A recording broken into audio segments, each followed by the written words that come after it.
Clap one on three. One, two, three.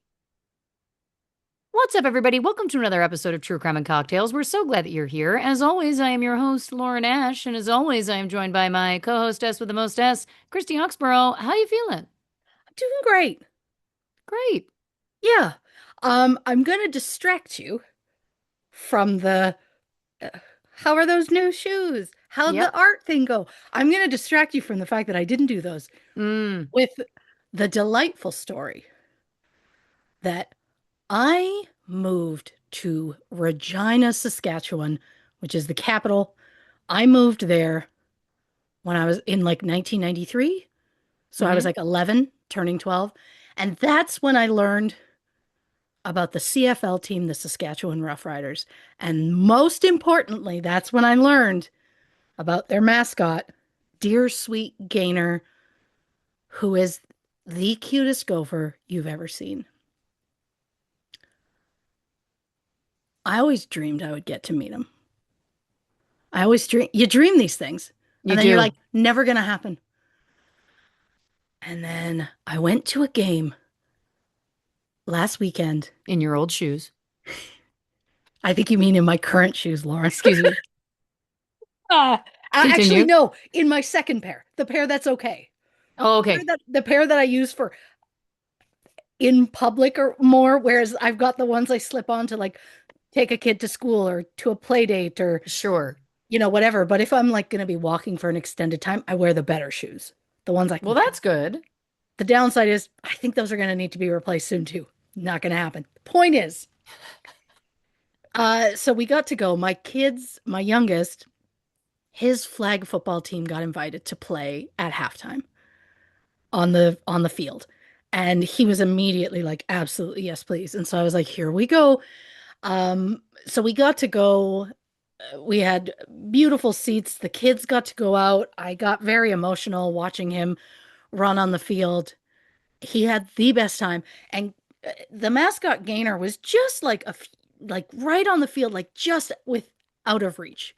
And I was like, I wish we'd sat closer because I would have tried to interact with him, but I Right. have to let this go. And then they're like, great news. After the game, everyone can come on the field, just for shits and giggles, I guess. And we had done that once at a game we went to last year. And I was like, we've already done it. He's already been on the field today. We don't need to do this. But we were traveling as a team, like everybody together. And so we were like, does anyone want to go? And a bunch of people were like, let's do it. And so I was like, okay, here we go. So you stand in line, you climb down all of these goddamn stairs to get to the field. And then you get there and you're like, oh, yeah. Like for me, it meant nothing. I was like, this is Right. whatever. And my kid was just wandering around and then he's like, okay, I think we're good. And I was like, yeah, okay, let's head out. And then I turn my head and I see that dear sweet gopher Yeah. standing there and people are lined up to get photos and autographs.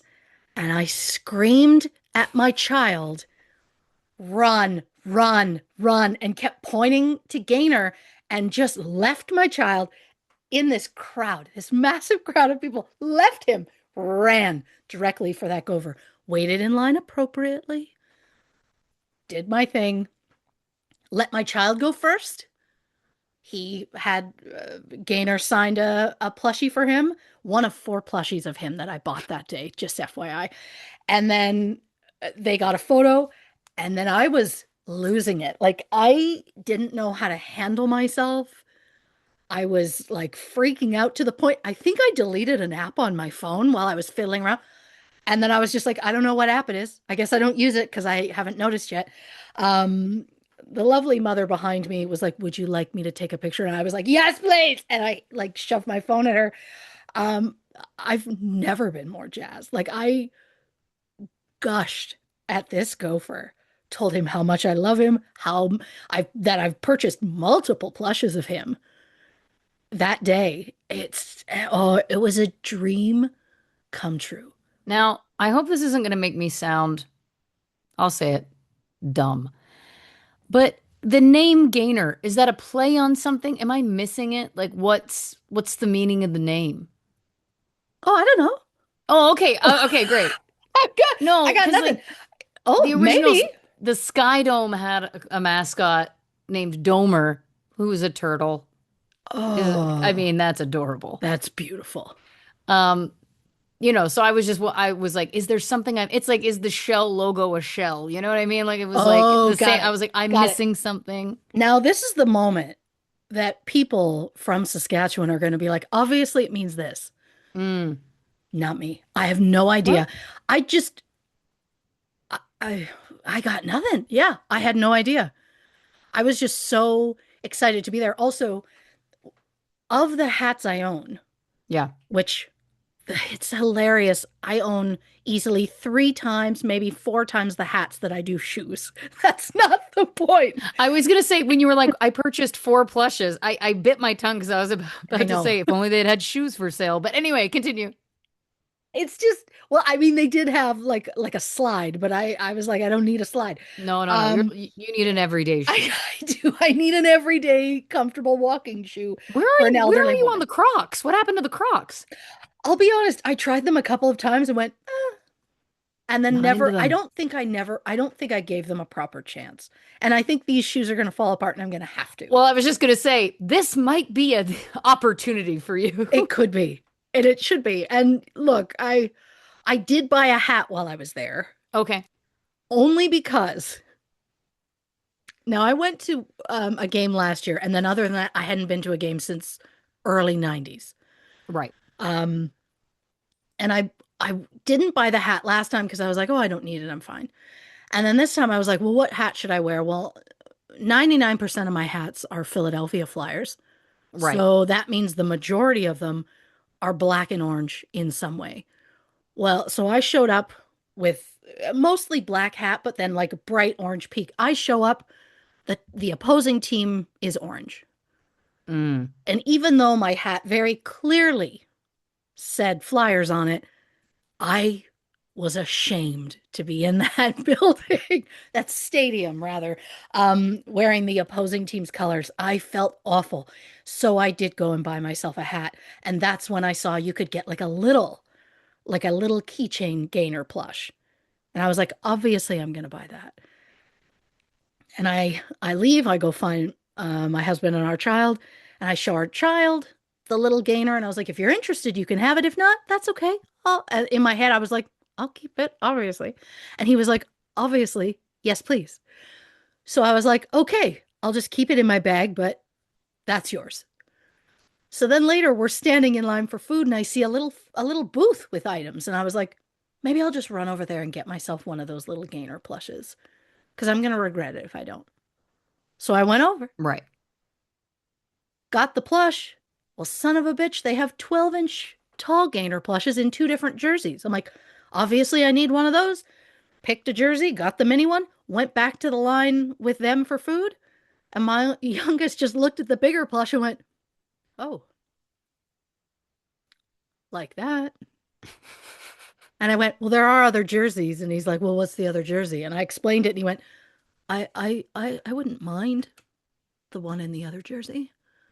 So I then went back to the booth to buy it, felt bad paying these people like for them being Felt forced to see bad. me multiple times. Yeah, somehow I felt bad. I felt like I was interrupting them multiple times. And I just said, oh, I'm so sorry. I said, I promise you won't see me again. And the girl's like, no, I'm sorry to you.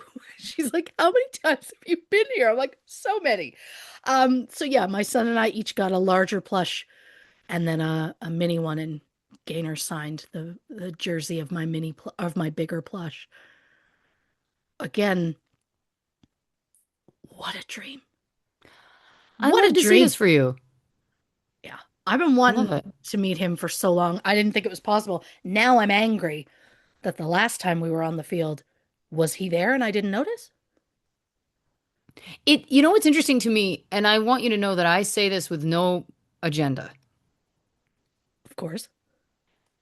This is the first I've heard of Gainer, and I'm not saying that Yeah, means I get that. Here's I'm the not saying problem. that means there wasn't a Yeah, lifelong thing. I'm not negating your story. I of believe course. women. But what I'm saying is that Yeah, you did go to a game last year. I didn't hear anything about Gaynor then. And maybe he Oh, wasn't there and that's why it wasn't on your mind. part of the problem last year I did buy a different Gainer plush for my youngest because I got a little carried away. Shocking. I know. You? I know. Well, at one point, it ended up getting surprisingly cold. So I ended up going to the booth that they had nearby where I was sitting. I bought a blanket and then I bought plushes. It got too much. I did also buy a headband that had gainer ears on it. That's So I cute. did do I that. remember that. I Now, remember that. here's the thing. Those seats, we were so high up. We like looking at the field, it was like little tiny ants running around. So we barely saw Gaynor, although I did see him when he um, drove around in the car like he does after they get touchdowns. Um, so I did take a lot of those videos, Right. but I didn't see him as up close and in person as I did. This time he was like right there.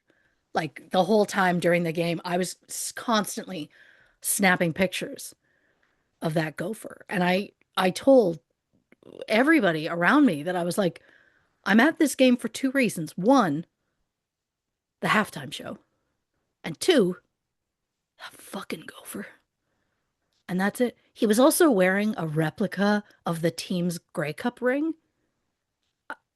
I don't even know. It really blew my mind. I've always loved him, but I just feel like he's always felt so far away for me. So I've always been like he's not as attainable. He's so unattainable. Because in my mind, the only place you're ever going to potentially see him is at a Rider game, and I never went. Right. Until last year. But again, we're not splitting hairs. No, We're not last year splitting was hairs. specifically my youngest was like, I've never been. What do you think about that? Because I asked at the beginning of summer, what are some things you want to do in the summer? And he was like, a Rider game. And I was like, okay. And so we all went. Whereas we wouldn't have gone this year, but then he got invited to play and he was like, I need to play on that field. He's like, I need to score a touchdown on their field. And how many did he score? He did score two. I just wanted you, I don't think you mentioned that before. I, I did I'm just not. setting you, I'm just giving you the alley-oop. I'm a good Of aunt. course. You know what I I'm mean? gonna say, Just, of course. I'm yeah. gonna say I have been kind of on the fence back and forth. I do have video of it, and I've debated about like publicly posting it, but of course, for child safety and all that, I was not going to. But then I'm like, he's so far away in the video, like you can't fully see his face, maybe. I don't know. There's also moments they put him on the big screen. Well, He you could send it to me for Christ's sake. Why am I getting this held over my head? This is the first time hearing about video. Good Lord. You know what?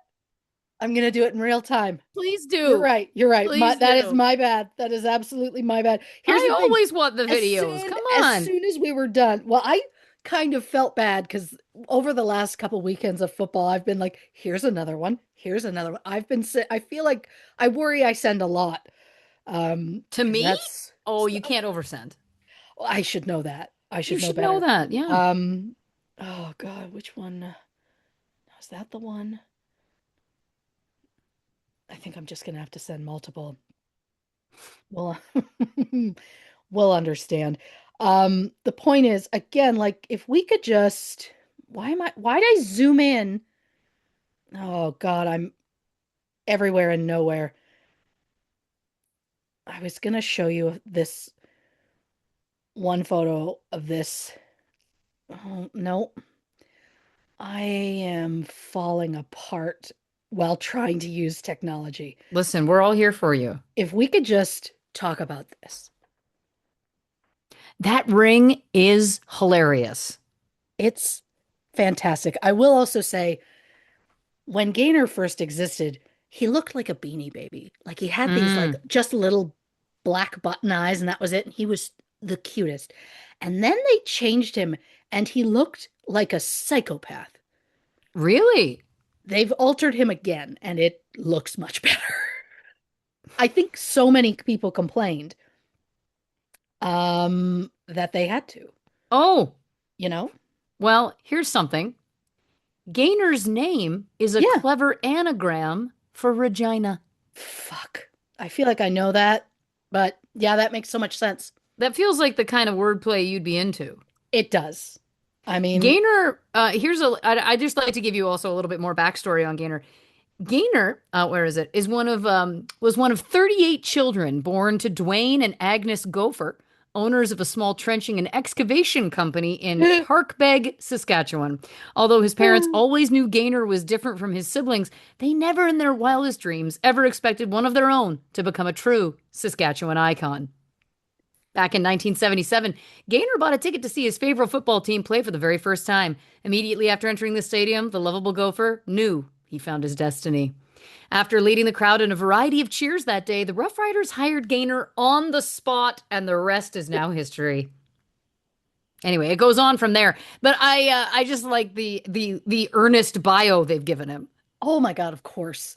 I'm also wildly embarrassed that I didn't figure out that his name is an anagram. To be honest with you, I did just Google it just now because I was like, people are going to be shouting it at us, Of and I'd like course to they get are, ahead of it. because there had to be a reason. There had to be Yeah, a I was reason. like, it felt too. I'm like, Gainer's just so specific. Oh, okay, folks, I've got the video. Oh, I'm going to turn down the volume on the video. I don't need to be taking them on an There's audio medium here. there is a there is one video where I'm screaming, but there's one where I don't say a word, and Now, is he the in the red shorts there? he I is think you thank could post this. You can't see him. I would think so, right? Yeah, And I mean, there you could is see the red one shorts. That's where about I it. where I scroll up and you can see him on the big screen, and I'm like, I don't know if that's too much. I don't know if I'd have to edit that part Oh, off look at him go! for Look at that. those little legs. I know. It's it's just a beautiful thing, and it was like a I mean, you said it when you and I were talking about it after. It was a core memory. Oh, that's a core memory for that Like child. there's not a chance he's not gonna think about that again, Oh, you know? absolutely. Like And the good news is he has multiple sized Gainer plushes to commemorate it. including the one from last year, which was not one of the two he was given this year. Now Can't remember I'm the one watching last year. this other video here. Whoa, look at him. Look at that driving for the ball. Wow. Yeah. Come on. There is one, his second touchdown, because there were three games happening throughout the field, the announcer would just like talk about different moments from each one. And there was a moment for his one of his touchdowns where the announcer mentioned it, That's so where he was cute. like, oh, now there's a sea of red. How's he gonna get through? Oh, touchdown, Eagles, because my child played for the Eagles, which beautiful thing. Again, they were all so jazzed to be there. I That's was so jazzed to be there. cute. It was a beautiful experience. Oh yeah, I'm seeing a few different Gainer heads here. Mm. You'll Oh, know the wow. Psycho one when you see it. Yeah, I've seen them.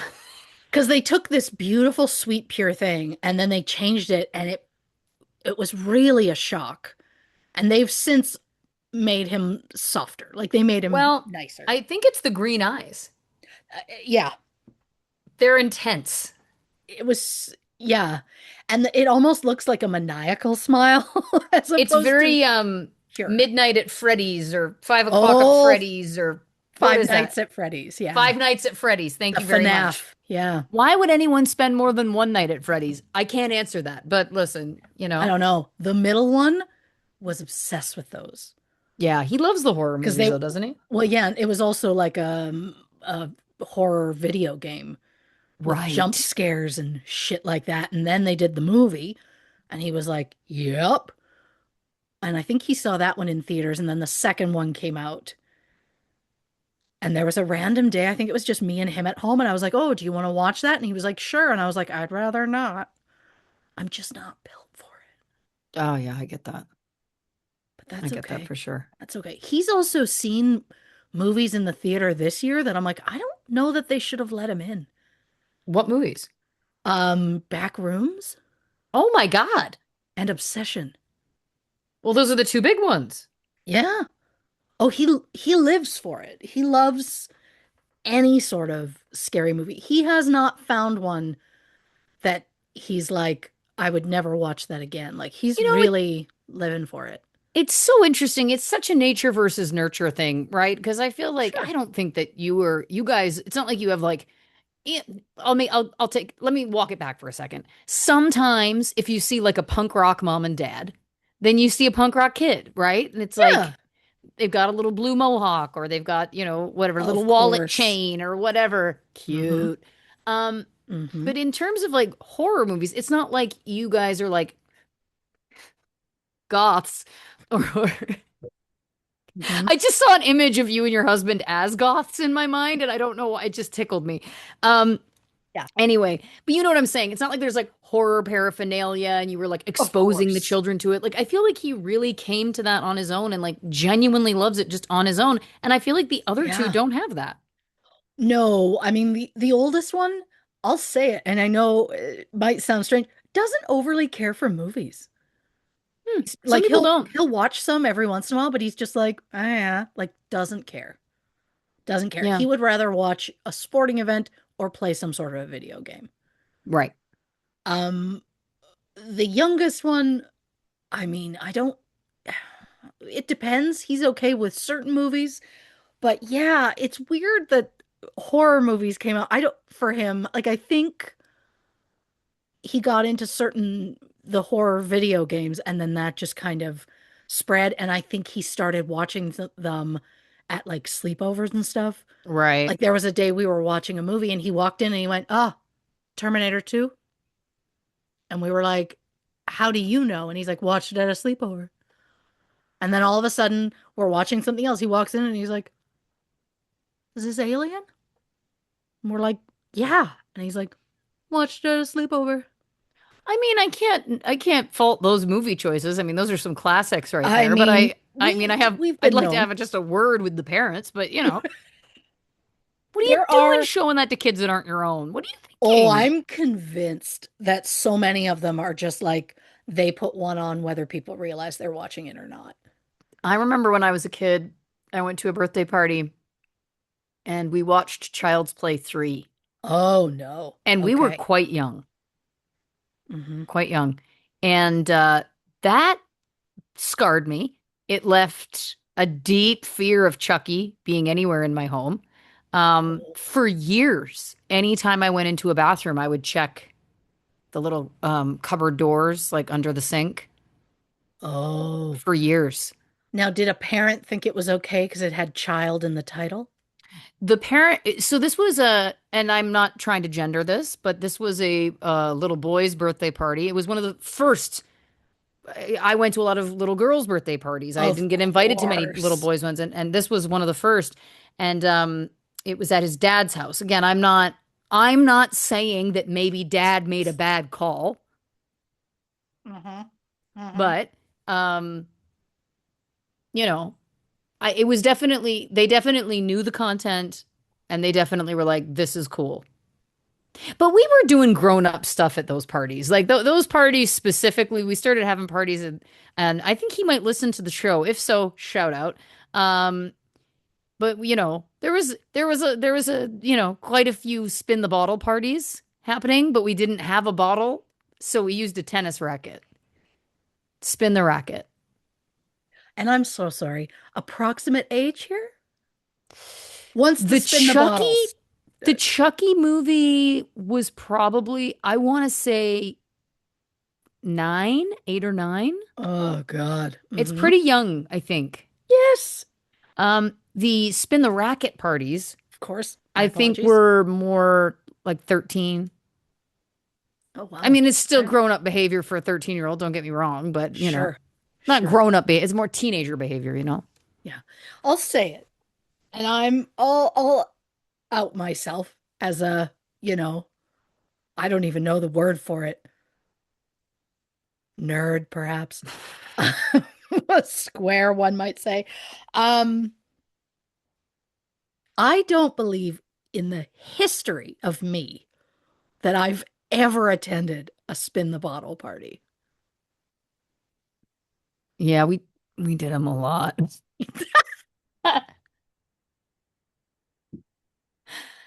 There was a basement where we were unattended. I think that was the big thing. And there Oh, was a whole sure. 7 Minutes in Heaven chapter, but But that's different though, because like I don't think anybody actually did anything. Sure. We This is go the into, kind of stuff I've only seen in movies. yeah, well, us too. And then we just recreated it. We learned it from you. We learned it from watching you. This is fascinating.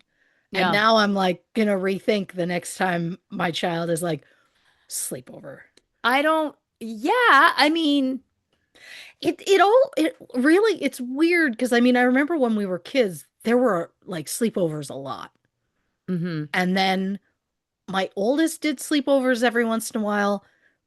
My middle, it's almost constant. Like the amount of times and the last minute planning, and it'll just be like, "Can I go in 5 minutes?" And it's like he tried to walk out the other day. Bless him. He was like, "Can I go to so and so's house for a sleepover?" And we were like, "Okay, do you need a ride?" And he's like, "No, they're here." And I was like, "Okay, great." And he started walking out and I went, "Don't you need anything?" And he was like, "Oh, I guess so." And he grabbed his phone charger, turned like he was gonna go, and I was like, "You need more than a charger for a sleepover. Like, don't you need?" Oh my God. Anyway, um, but I feel like sleepovers are becoming a thing of the past. Are they? Because Well, I feel so like, many parents, like especially with younger ones, are going like not interested. yeah, I get that. Because you can know another parent like to an extent, but how well do you know them? And then the paranoia of your child is at their house, and you're just like, so what's happening? What's going I, on? I do remember I was a little bit older, I think. I think I was maybe 14, maybe 13, 14. And there was like a newer girl at our school, and she invited a bunch of us for a sleepover. And Laurel was like, no, like, we don't know this girl. We don't know her parents. Like, no. And I lawyered. I did a full, like, Your Honor, and I was like, here's what I think. She's new to school. And I think that she needs friends. And I think that I could be one of those friends to her. Like, I really went hard and it was a lot of back and forth. And I did wear her down. And Laurel was eventually like, all right, fine. I think she just was like over it. Now, here's what's funny. So we go over and it starts out, you know, normal enough. But then there was like out of nowhere, like a bang, and a guy threw himself at the front room window with a butcher knife in his hand and like I can't remember if he was in a Halloween mask or not, but like to scare us.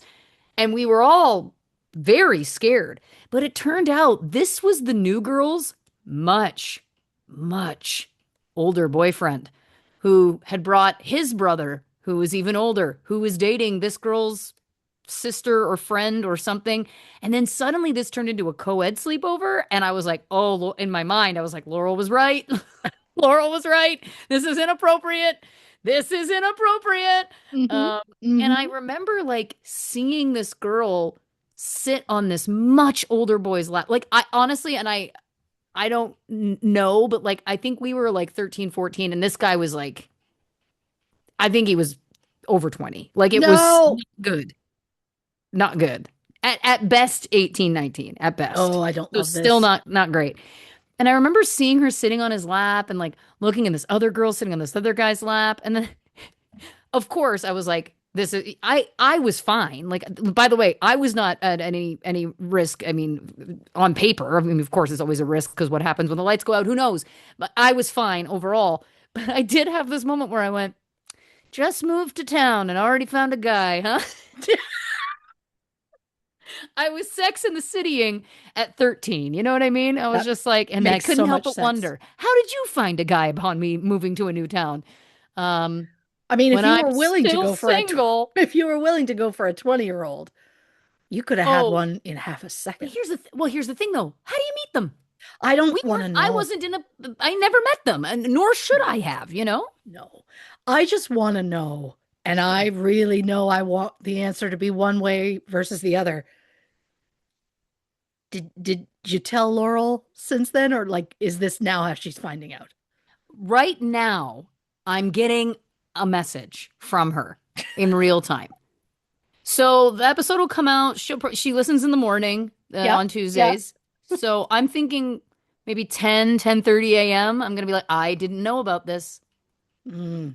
She didn't know about the spin the bottle parties either. I mean, I'm outing a lot of stuff happening here. But I was always good. I mean, what was the worst that happened? What? I had a closed mouth peck kiss with one of the boys. I mean, it was not. It was the spin the body bottle parties were legitimately fairly innocent. Sure, I wasn't judging you. I think what I'm saying is it was a thrill. It was I terrifying. I just remember feeling so much. Like I remember being right. like this is electric because I am terrified and I do not want to do this. But you got to do it, Of course. Of course. you See, know? now I missed all of that.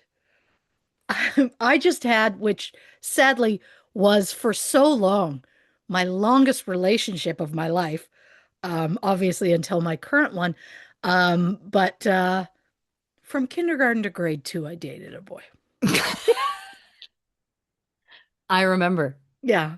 I got in so much trouble because they used to call home and tell my parents to tell me I'm not allowed to kiss him in the hallway.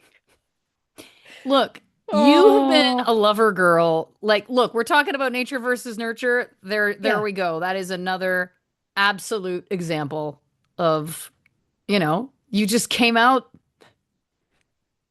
looking for boys, you know? Yeah. I I came think out you may have been in hot. the bassinets in the hospital. I think you may have been leaning over being like, "What's your story?" You know? Come here often. Yeah. Yeah. Yeah. It's You just know? the idea that I went so hot at the beginning and then just took a real solid, almost 20-year cool down phase. Not Sure. 20, 15-ish, something like that. Came out strong and was like, I like this boy. This is it. And then after that, I guess it took me over a decade to get over that. Well, And you love hard. I do. I do. You love hard. I do. Well, listen, on that note, let's get into the episode. What you drinking over there? I ran out of time, so I'm doing a Pepsi out of a can. Oh. No straw or anything. I'm Oh like my an God. animal. And then I have water for if I need it. I don't know. We'll see. Yeah, I'm just watering it up. I got an early morning tomorrow, so we got to keep it real. I also have been on a bit of a tear. We Oh. went, long story short, too late. We don't have time for this, but I was out with multiple friends of the podcast last night. This place does margarita soft serve Oh. in downtown Toronto, strawberry or mango or twist. And it Oh. was, my mouth is watering. It was a revelation. Anyway, delicious. That's two of your favorite things put together. It That's a really, twist. yes, and I really was the one I got a targeted ad and I sent it to the group of podcast friends and was like, "Can we please do this?" And we had to make it happen. Anyway, I don't even know the name of the place or I'd shout it out because it deserves it. It's delicious. Highly recommend. If you Google Toronto soft margarita soft serve, it'll come up, I'm sure. It's in the distillery. Anyway, I gotta stop. Get into the episode, Lauren. My God. But just know. It makes me feel like I need a soft serve machine at home even more. We're derailing. Okay, we're talking about Colin Howell. Colin Howell on this week's episode of the show. I know nothing about this case, so I'm going to give you a little backstory right now. In the spring of 1991, Leslie Howell and Trevor Buchanan were both found dead in what police determined to be a suicide pact. Nearly 18 years later, Leslie's husband Colin went to the police to confess that not only were Leslie and Trevor murdered, but that Colin was the one responsible. It turns out that Colin was having an affair with Trevor's wife, and he had decided that this was the only way that the affair could continue. But hold on to your butts, because while this story may seem fairly straightforward, there are so many details that you'll just never see coming. So, how did Colin Howell manage to get away with murder for so long? What caused him to finally confess? And how does gold from World War II factor into all of this? Christy Oxborrow investigates. I'll say it.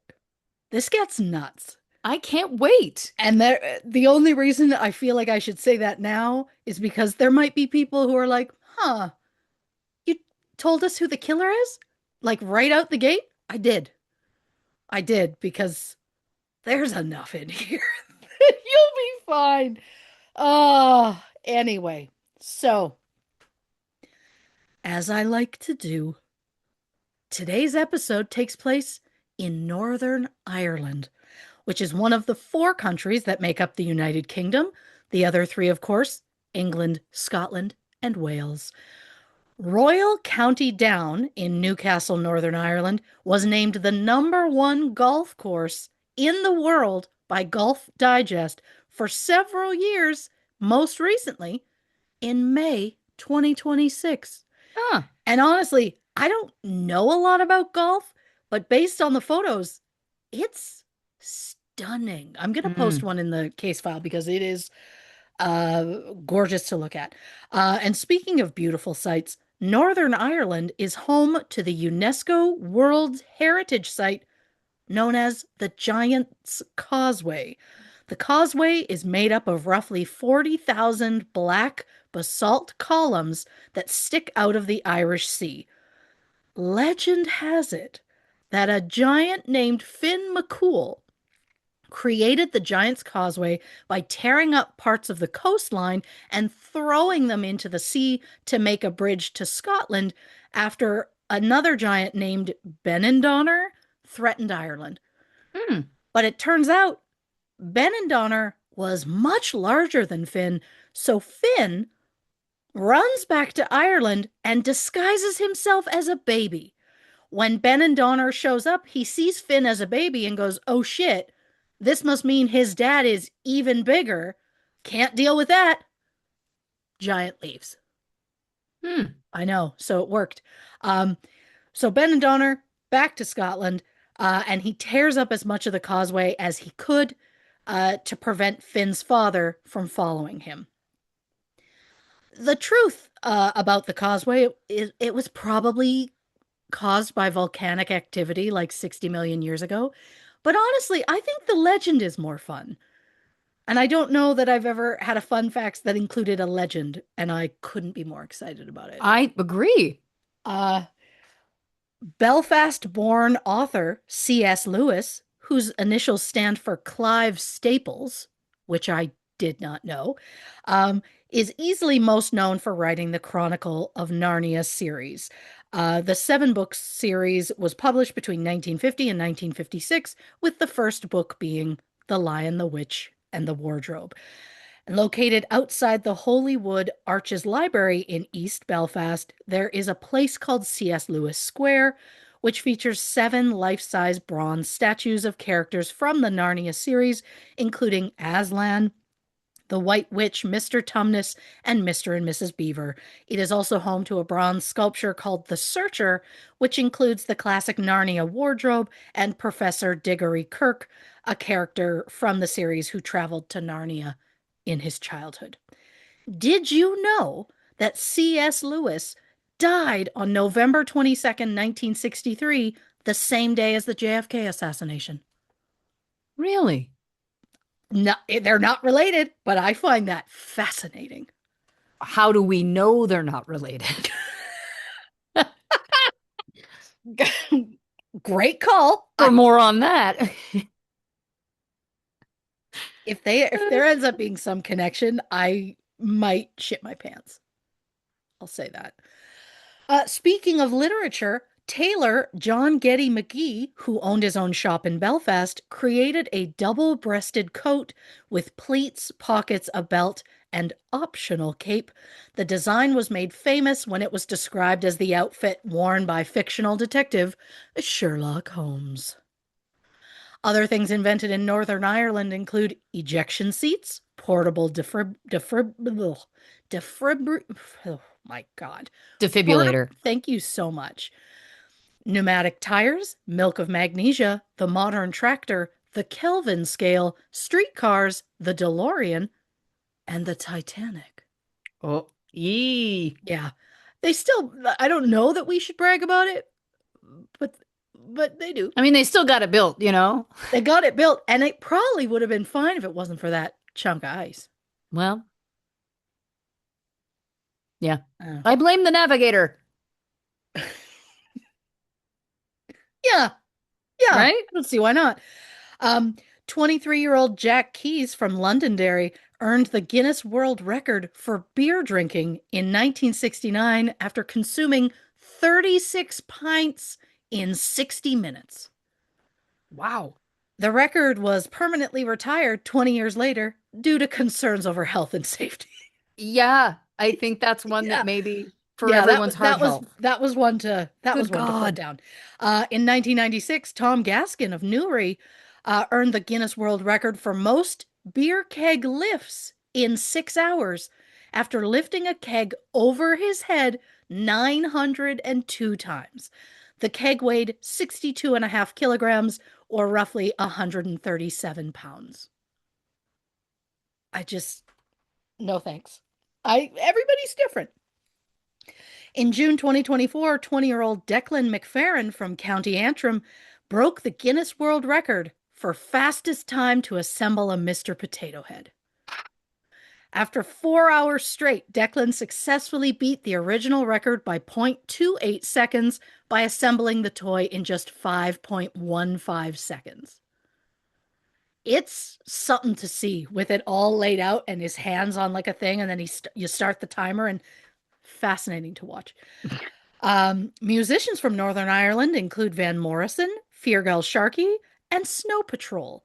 And speaking of music, Led Zeppelin played Stairway to Heaven live for the first time in Ulster Hall in Belfast in 1971.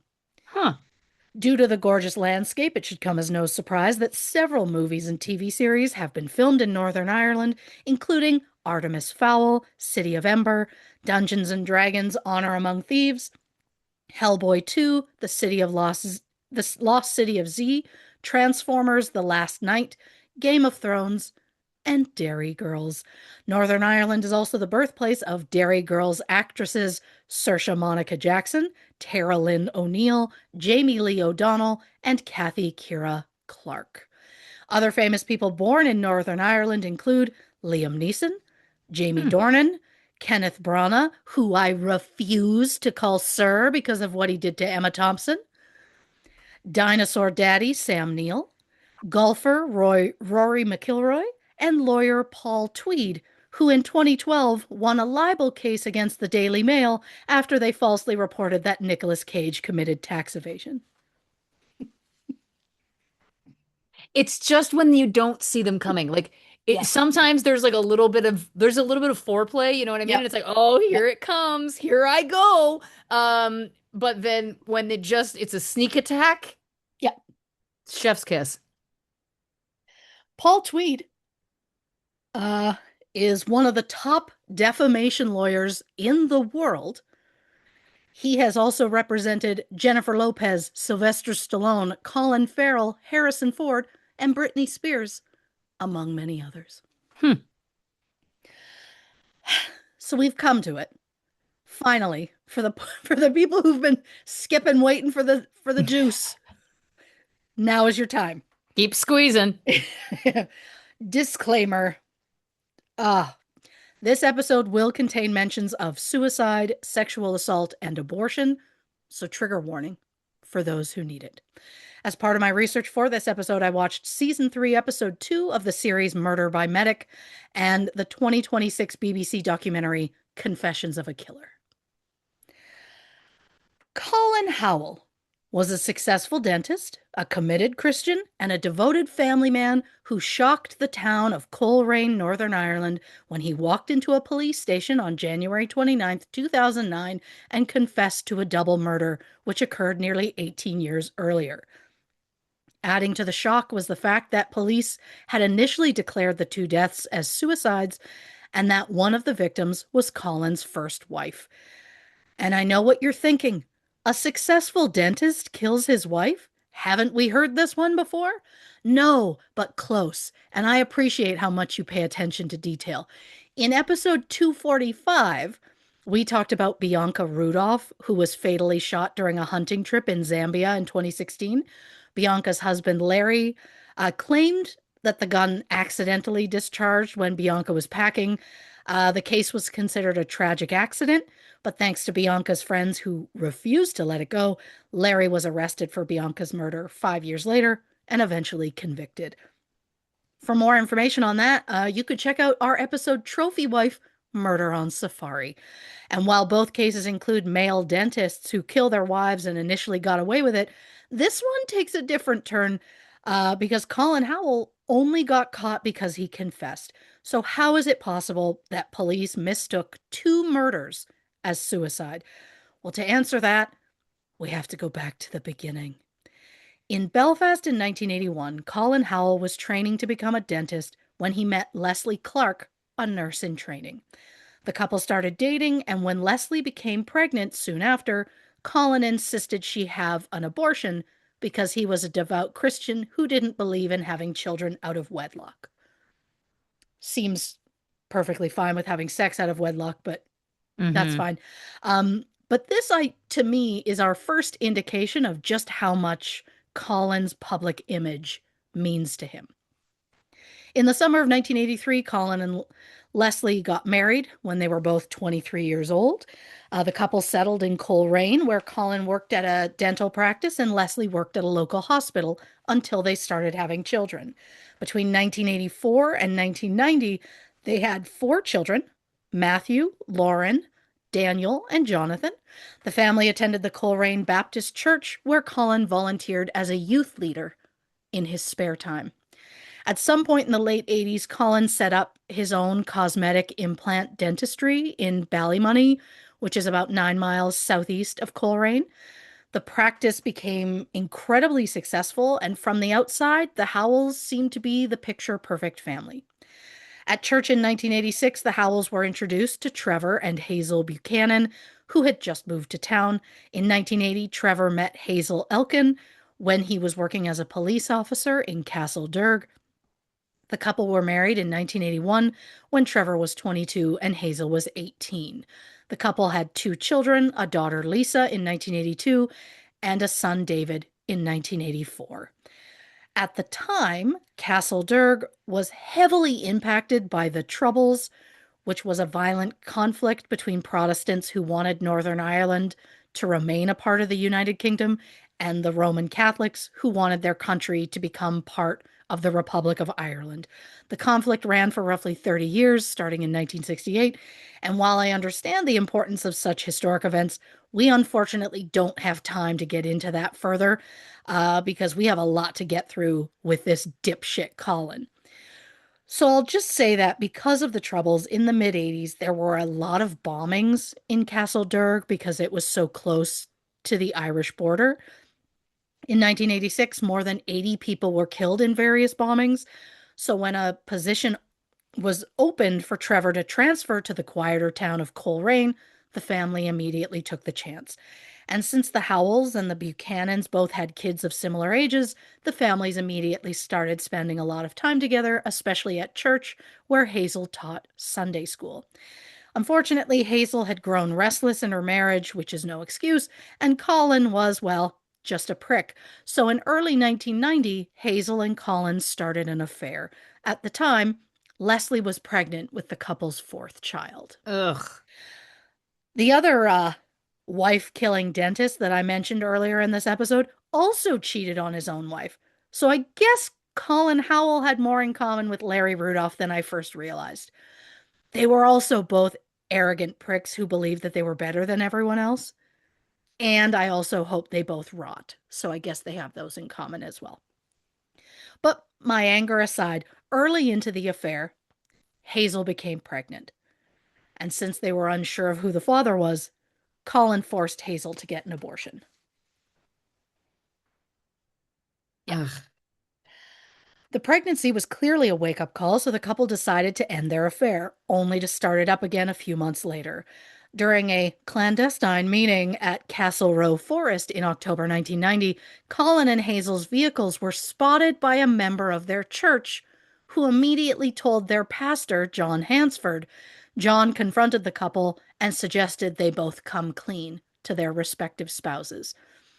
Trevor was said to be devastated. He loved his wife and wanted his family to stay together. Colin apologized to Trevor, and the two men shook hands.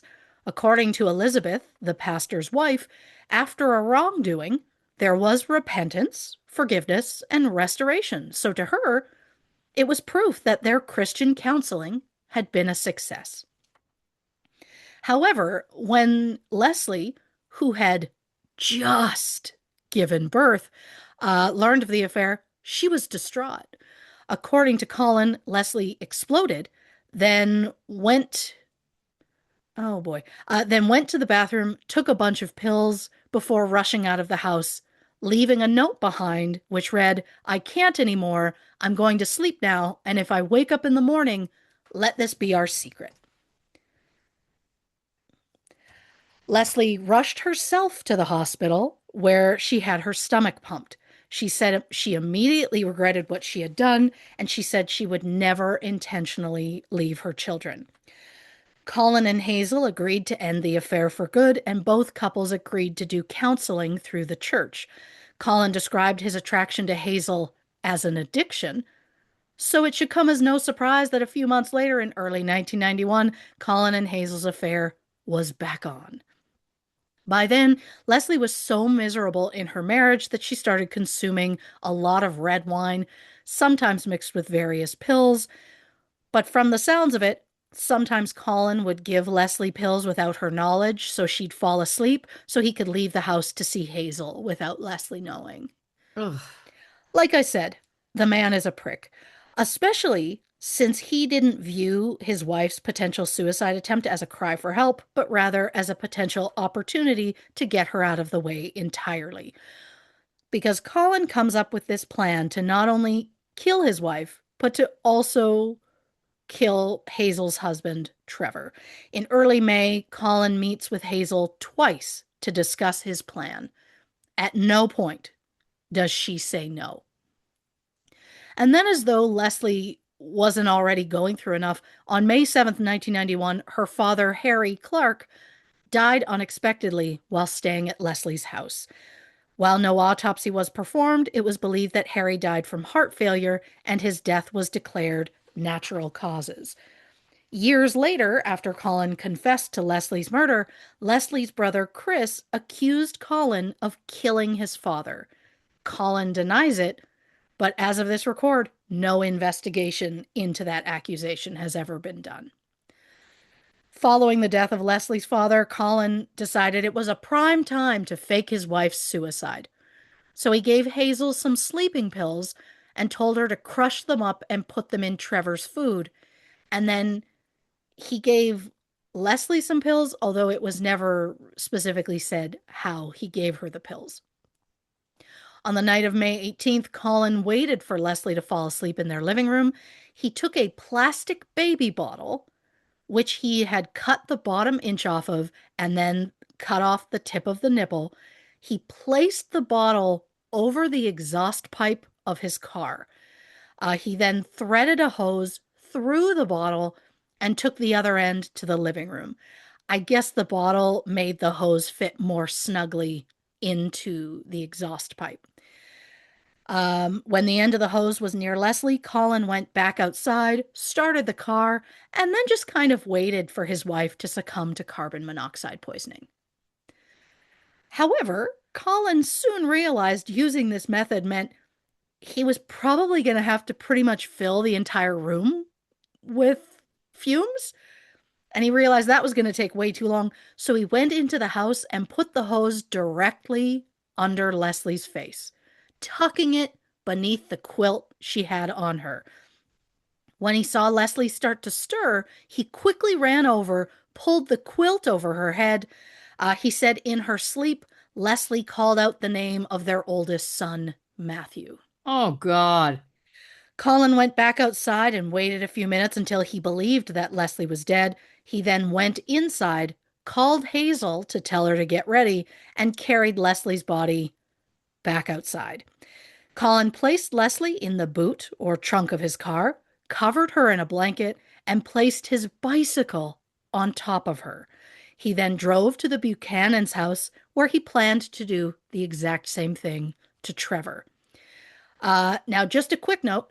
At that time, Colin and Leslie's children were 6, 4, 1, and 8 months old. All four were home and in bed at the time their mother was murdered. And when Colin fled the scene to commit the second murder, he left those children at home alone for hours. There were rumors that Colin barricaded their bedroom doors so the kids couldn't come out and realize they were alone, but Colin denies that. So, with Leslie and his bicycle in the trunk, Colin drives to the Buchanan's house where he pulled into the garage since Hazel had left the door open for him. He then ran a hose from the car's exhaust pipe to the bedroom where Trevor was sleeping, thanks to the pills Hazel had given him. Colin goes back to the garage and turns on the car, but about 2 or 3 minutes later, Trevor started to wake up and lifted his head. Colin panicked, ran into the room, and tried to pull the quilt over Trevor's head, but in a daze, Trevor started to fight back. After a brief struggle, Colin forced the end of the hose into Trevor's mouth and held it until Trevor's body became limp. Jesus. Colin covered Trevor's head with a quilt and left the room until he was sure that Trevor was dead. He then dressed Trevor in some clothes that Hazel had laid out for him and placed Trevor's body on top of Leslie in the boot of the car and then put the bicycle on top of both of them. Colin then instructed Hazel to cut the hose into sections and burn it in a fireplace while he drove 8 miles to the home where Leslie's father lived in Castle Rock. Along the way, he left his bicycle at a nature reserve near the house. When he arrived at the house, he backed into the garage and moved Trevor's body to the driver's seat. But due to Trevor's height, Colin struggled to get him fully into the vehicle, and he kind of ended up leaving Trevor's right leg hanging out of the driver's door, which he had to leave slightly open. Colin left Leslie in the boot, but placed headphones over her ears and pressed play on a Walkman which had gospel music in it.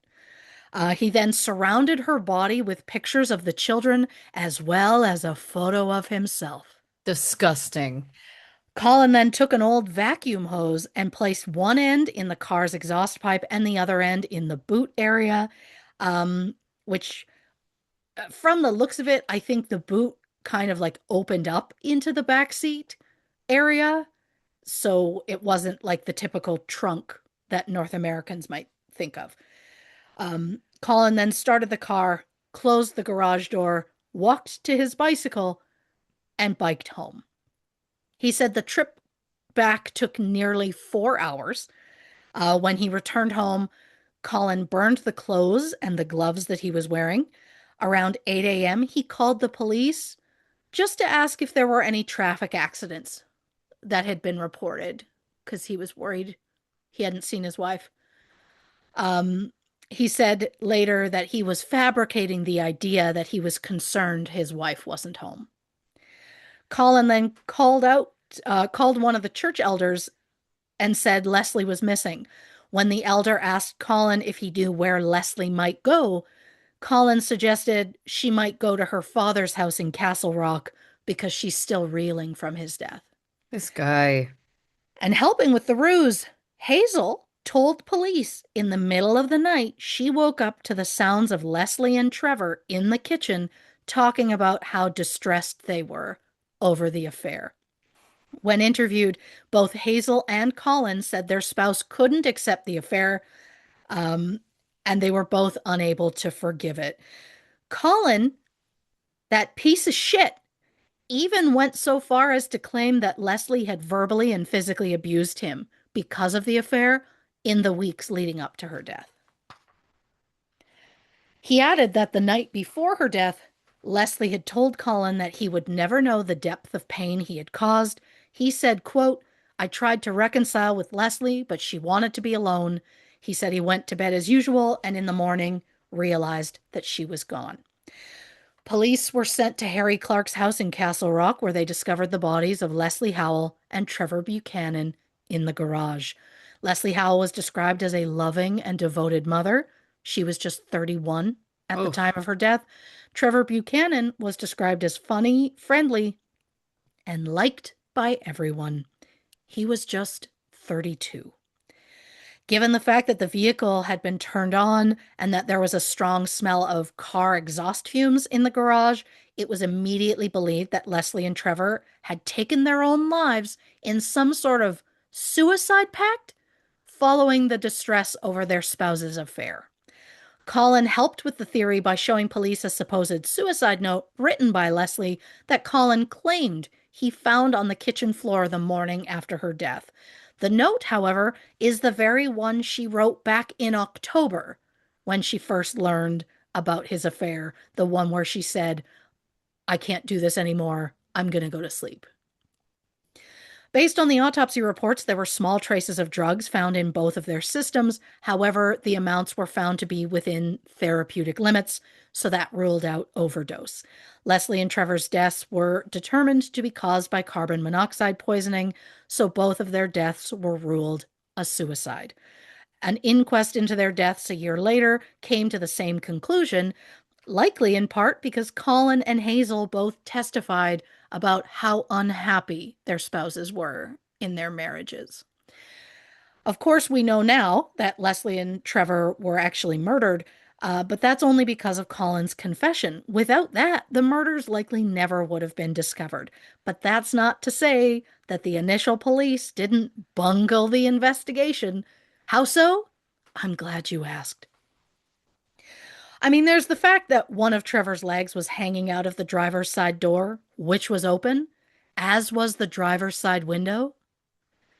So if the car's not really like sealed, what was the point of the vacuum cleaner hose into the car?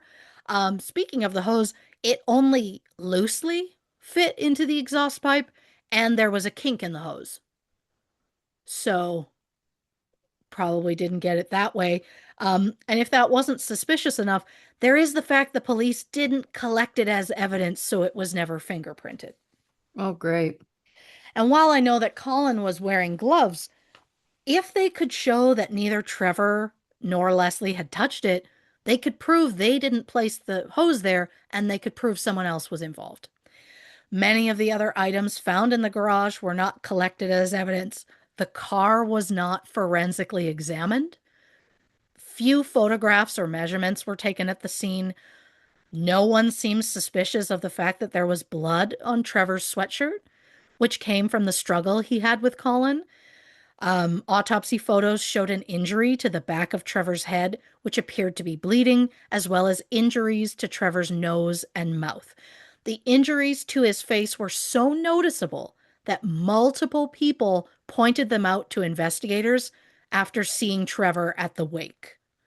But investigators just didn't look into it. Also, if this is a suicide pact, why was Trevor in the front seat and Leslie was in the boot? That doesn't make sense to me. And if all this wasn't enough, there's also the fact that before the bodies were found, Colin told at least three different people all they should check the garage at Harry Clark's house because he truly believed that's where Leslie went, despite there being no evidence to say that's where she would have gone. But for some reason, police never questioned why he was so adamant that that's where people should check. Colin and Hazel were also caught lying about certain aspects of their affair, and yet the police still believed them as credible witnesses as to the mental state of their spouses. According to a report by the police ombudsman, quote, no other aspects of their accounts were challenged, including Colin's account of his wife's movement on the day before her death, which was contrary to information given by other witnesses. There was other information provided to the police at the time, which suggested Colin had been giving his wife medication and that he was having financial difficulties. All of these issues were disregarded.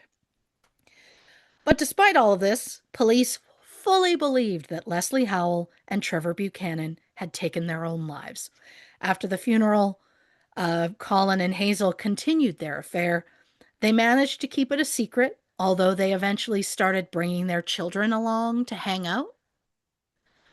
For 2 years, While living apart, Colin would take his children to Hazel's house every Friday night, and they'd all watch movies and play games together like some sort of big fucking family. By 1994, they went public with their relationship and soon started going on family holidays together. In 1995, Colin proposed to Hazel, and it seemed as though Colin had finally gotten the life he truly wanted.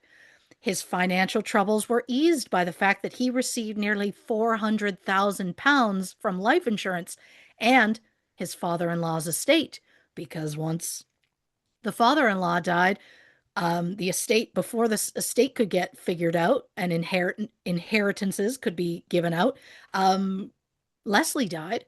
So then the inheritance she got from her father immediately then went to her husband. Um, so he got all this money. He was doing well. He finally got the woman he wanted. They briefly talked about moving to Scotland because they really wanted to fully start over. And then in 1996, Hazel broke up with him. Ooh. Hmm. 10 years later, in 2006, Hazel married a retired police chief superintendent named David Stewart, and they lived a quiet, happy life in the country. Now, I don't know officially what time in 1996 they broke up. I heard it was late 1996. But at the time, Colin's practice was very successful. And in December 1996, so very soon after breaking up with Hazel, or after getting dumped by Hazel, if I may, Colin met Kyle Jorgensen, a 28-year-old mother of two who fled the US following an abusive marriage. Colin was 37 at the time. And I know I might be the only one who sees it, but to me, there is a very similar look to Hazel and Kyle. I'm going to post pictures of them both in our case file over on Instagram and Facebook at True Crime and Cocktails. They're both blonde, but there is something about their faces that looks very similar. It kind of feels like Colin found himself a replacement Hazel after the original rejected him. Maybe I'm reading too much into it. Colin and Kyle met at a Bible study class and were married 6 months later. They went on to have 5 children together. Jesus. Yeah. So if Colin had remarried and fully moved on with his life, why did he randomly confess to Leslie and Trevor's murders nearly 20 years later? Well, according to Colin, it was because he had fallen out of favor with God and he believed it was finally the right thing to do. So what made Colin think that God was mad at him? Well, at the end of March 2007, um, yeah, I had to make sure I was right on the date. Trevor and Leslie's eldest son, Matthew, died in a tragic accident. Matthew was studying at St. Andrews University and on placement in St. Petersburg, Russia, doing an undergraduate language course. He was walking up a flight of stairs in an apartment block. He lost his grip and he fell over the railing, falling 4 floors to the concrete surface below. Matthew was just 22 at the time of his death. When Colin confessed to his wife's death 2 years later, he admitted that Leslie's last words were Matthew and said that it had haunted him ever since. The fact that Matthew then died in a tragic accident, Colin told police he believed that the sins of the father had been visited on the son and that Matthew's death was God's way of punishing him. And while incredibly tragic, Matthew's death occurred 21 months before Colin finally confessed. So we know the confession wasn't just about his son's death. Well, in 2008, Colin went through some financial hardships. Colin was told, and I don't know who told him this, but someone reached out and said the commander-in-chief of the Imperial Japanese Navy had buried a multi-million-pound hoard of gold bullion in caves in the Philippines after World War II. So to get his cut of the gold, Colin invested a lot of money to someone who was allegedly going to dig up these caves and retrieve the gold. In late 2008, Colin flew to Manila to receive his gold, but instead was just given a few silver coins that were worth maybe 30 pounds. It was at that moment that Colin realized the entire thing had been a scam and he had been duped out of 350,000 pounds, which with inflation in 2026 would be closer to 606,000 pounds, which is equivalent to roughly 802,000 US dollars. Colin said the moment he realized he'd been duped was the moment he decided he needed to confess to the murders. He said he called the man who conned him a fraud, and in doing so, realized that he himself was also a fraud, and he believed that confessing was the only way that he could be real. So with his world falling apart, Colin spoke to a pastor at his church who urged him to go to the police. Colin said, quote, "It would put right what was wrong," which is so close to the mission of Dr. Sam Beckett, which is mentioned in the opening monologue of the classic TV series Quantum Leap. And because I am who I am, if I may be allowed a brief pop culture interruption. Theorizing that one could time travel within his own lifetime, Dr. Sam Beckett stepped into the quantum leap accelerator and vanished. He woke to find himself trapped in the past, facing mirror images that were not his own, and driven by an unknown force to change history for the better. His only guide on this journey is Al, an observer from his own time who appears in the form of a hologram that only Sam can see and hear. And so Dr. Beckett finds himself leaping from life to life, striving to put right what once went wrong, and hoping each time that his next leap will be the leap home. I want you to know I gave myself goosebumps. What a nerd. Um, I love it. and also, I mean, did I have an insane crush on Dr. Beckett, aka Scott Bakula? Absolutely. But my favorite character was always Al, aka Dean Stockwell. I honestly think Al and Blanche Devereaux would have wild times together. I would almost call them soulmates, but for anyone who's ever watched Quantum Leap, we all know Al's true soulmate was Beth. Oh boy. Absolutely. Okay. Thank you for indulging my pop culture triggered ADHD. Not that you had a choice. Anyway. It was a pleasure. I think that might have been my first monologue. Anyway, probably not my Hopefully last. not the last. So, Colin Howell says he confessed because God was angry with him. But if you ask Colin's wife, Kyle, why he finally confessed out of the blue, she says it's because he told her the truth and she begged him to come forward. Now, that statement is true.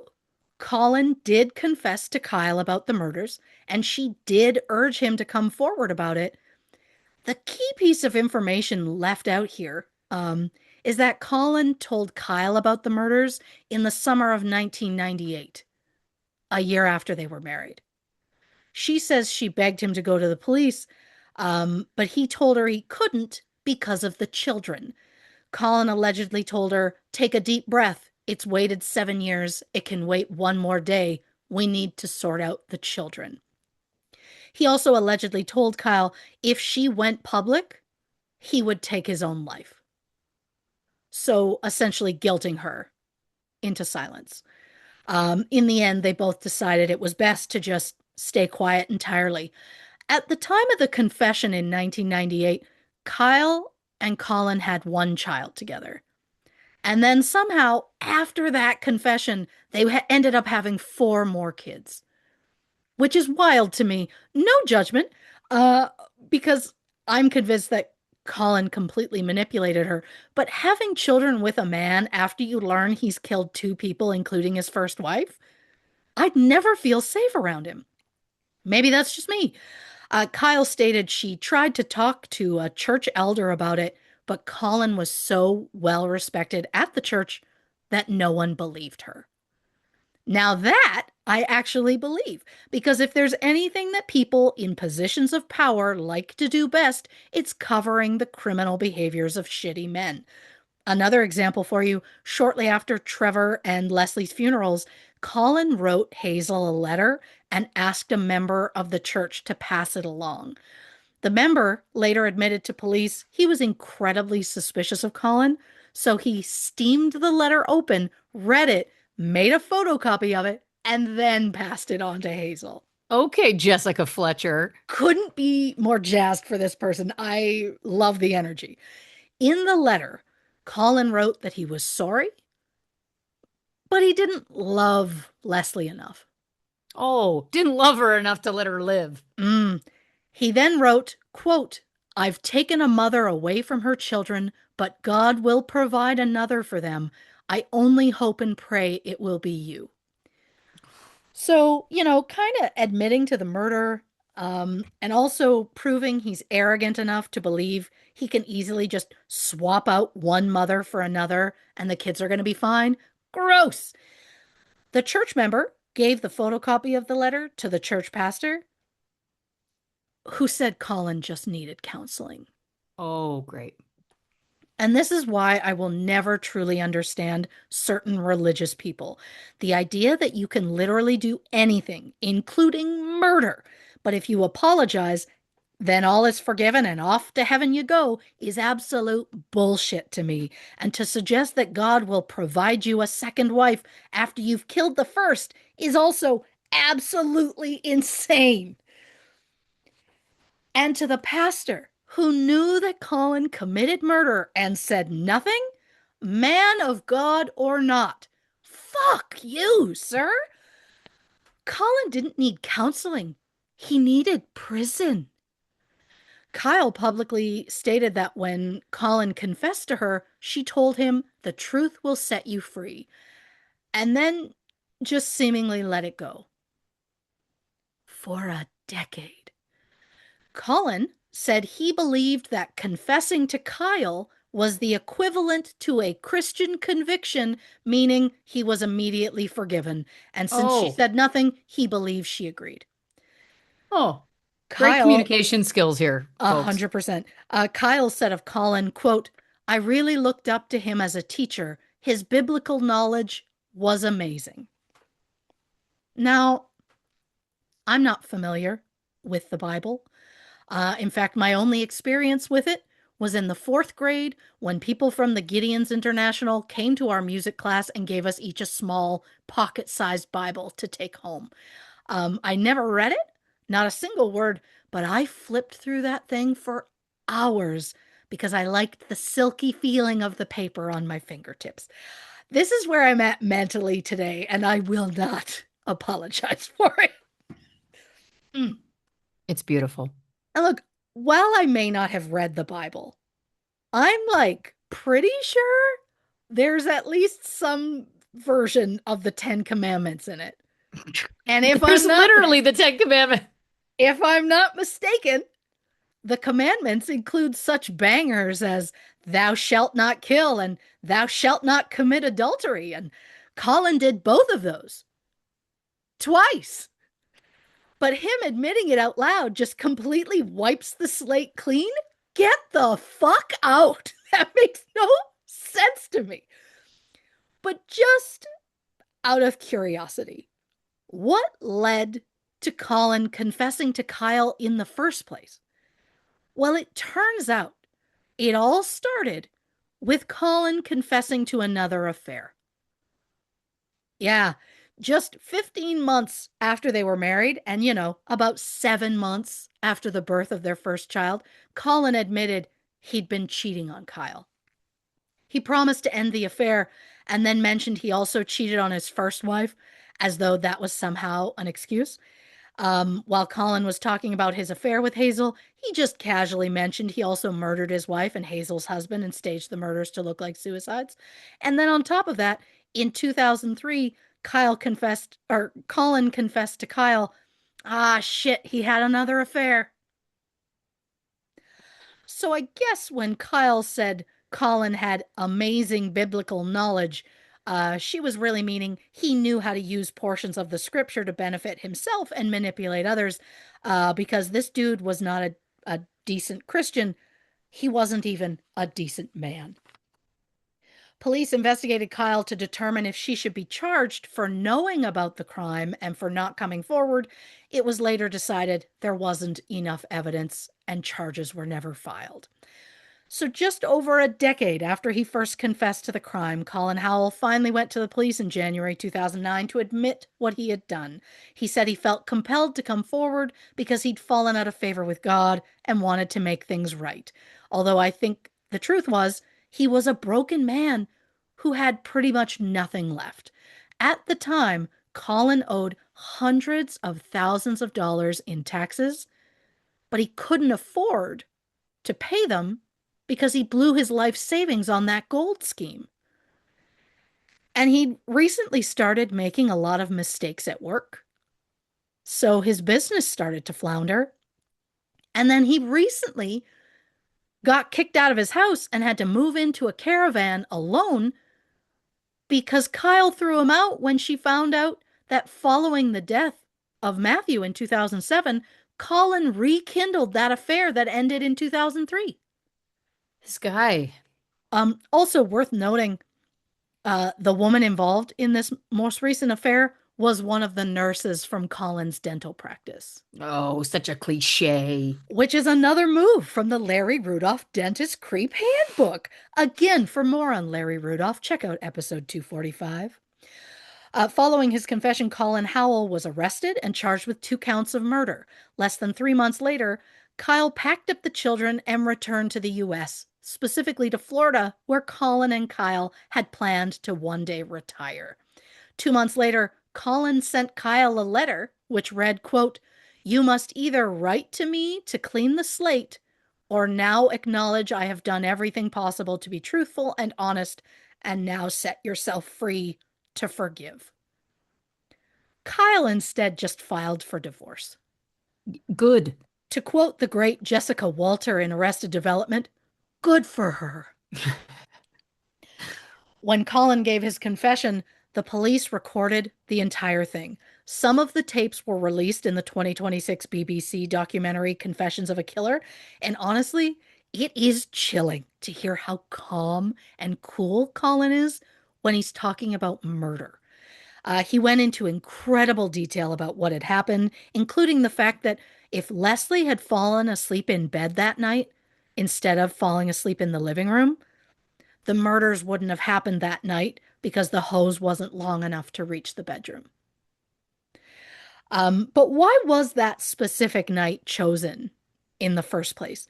It seems like a terrible choice for a time to murder, because it was their son Daniel's second birthday. But according to Colin, the birthday was part of his plan. He told police, quote, "Being a birthday, the children were up later than usual, but part of my plan was to keep them up late so they'd be tired because I knew I would have to leave the house for a while." He said the initial plan was to leave the house for 2 hours. The entire thing ended up taking closer to 5. So he Oof. left those 4 young children under the age of 6, including a baby, home for 5 hours. The only person that Colin Howell ever thinks about is himself. But there was another reason that the specific murder date was chosen. Apparently, earlier that day, Colin received a phone call from the owner of a petrol station who said that Leslie had just been there and they were concerned that she was acting strangely. Apparently, Leslie almost put the wrong fuel in her car, and then she drove off in the opposite direction of her home. To which I say, how did you know where she was going? It didn't, like, driving a different way. Yeah, how you know? That's weird. Colin said he wasn't surprised by the behavior because Leslie had been taking a lot of sedatives since her father's death. God, you love to see a supportive husband. But when Colin first heard this, he grew concerned. He thought that Leslie was leaving him. Um, and the only concern about her leaving him was, and I quote, that would have blown the murder plan. So now this goes beyond killing Leslie just so he can be with his mistress. Colin denied killing Leslie for her life insurance money, but if he thought she was going to leave him, why wouldn't he be relieved that he wouldn't have to go through with this? Why was he upset that her leaving meant he couldn't kill her? Was this some sort of fucked up, I'm a Christian and a divorce would make me look bad kind of thing? Or did he simply just want to kill his wife? Because to think she's leaving you and you're only upset because it meant you can't kill her is a wild thing to admit. But Leslie wasn't leaving him. And when she arrived back home that day, Colin immediately called Hazel and said, "We're on for tonight." During his confession, Colin admitted that he thought it would be easier to kill Leslie and Trevor, thinking that both would just quietly die in their sleep. He didn't know he'd have to hold them down or force the hose into their faces. He said he thought it'd be easier than it was, and he was disappointed that he had to get as involved as he had to get. After killing Leslie, Colin went to the Buchanan house stating, quote, "I just knew I had to keep going because part of the plan was their time of deaths would be close together, so it wouldn't be interpreted as being separate." Colin then talked about Trevor waking slightly and the fact that they had a bit of a struggle. Once Trevor was dead, Colin said he dressed him in the clothes Hazel had left out, drove the bodies to her father's house, and staged them in the garage. He said he biked home, thinking it would take 2 hours. Took him nearly four. Again, the calm and cool way he speaks about murdering two people as though he's just talking about a random day at work is insane to me. There was absolutely no emotion, no tears, just matter of fact, this is how I did it. But again, to quote Colin from this confession, the relief factor was probably stronger than the remorse factor for me. During his confession, Colin admitted to being a control freak and said he expected to get his way on all occasions and he expected the women in his life to do as he said. Gross. Gross. When he gave an example of how he expected his women to be, Colin pointed out he convinced Hazel to get an abortion once during their affair. And before they were married, he made Leslie get 3 Oh, abortions, which is more than the one that had initially been mentioned. To be clear, absolutely no judgment on abortions whatsoever. I think women should have the right to bodily autonomy. I only mention it because I think it shows how controlling and manipulative Colin really was, especially towards the women he was seeing. I don't know if either of those women wanted one at all. And since he met both Hazel and Kyle at church, I have to believe he used God as his wingman to get those relationships started. And then he likely used guilt to keep women with him as long as he did. When talking about Hazel, Colin said, quote, "My influence on her was already strong and grew." And he knew exactly what he was doing. During his confession, Colin said, and I'm paraphrasing here, but he said basically, "I know I lived in a world of believing I could do anything, so I probably believed I could do it and get away with it."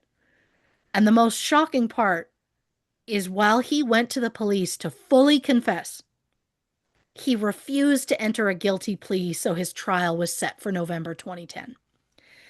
And with all the details that Colin had given, he also mentioned that Hazel not only knew about the murder plan, but that she helped him carry it out.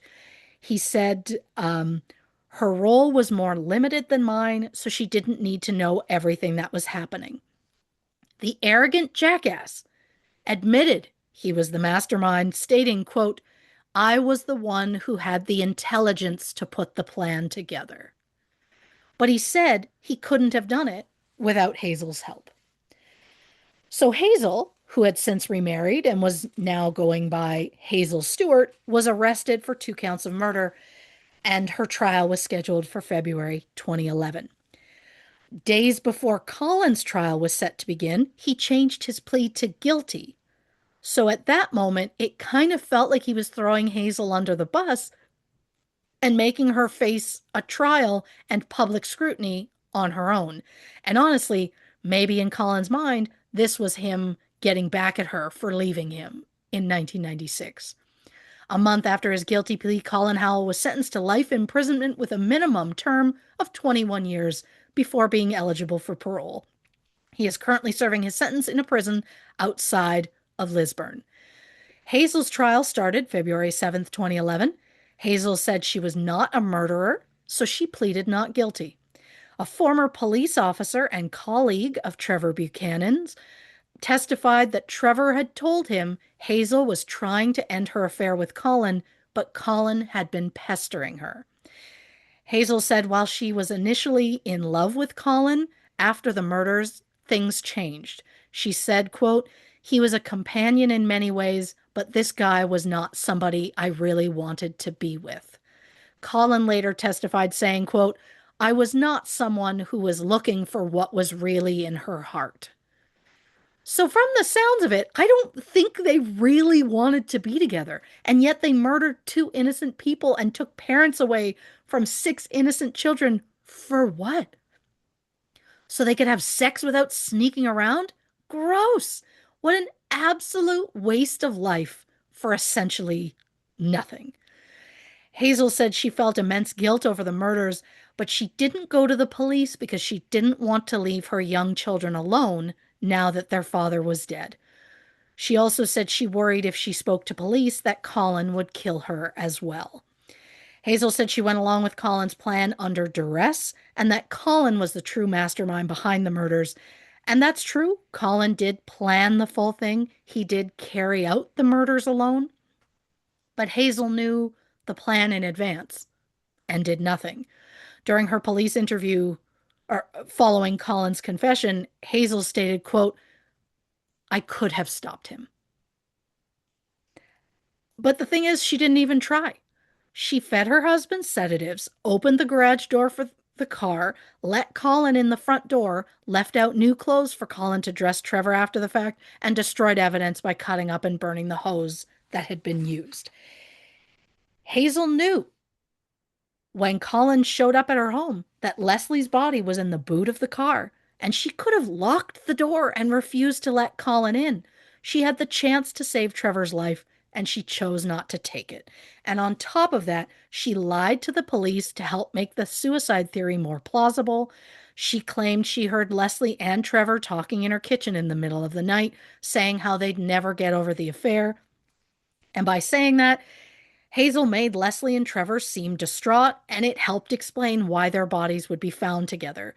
She also lied a year later at a coroner's inquest to make her marriage seem unhappier than it was, just to keep pushing the idea that yes, Trevor was suicidal. Colin Howell was then brought in to testify against Hazel. Not surprisingly, he came across as the absolute self centered, arrogant prick that he is, talking about how smart his murder plan was. And then he just bragged about his knowledge of forensics. He also outright said that Trevor Buchanan was a bad husband because he left Hazel alone to go to work.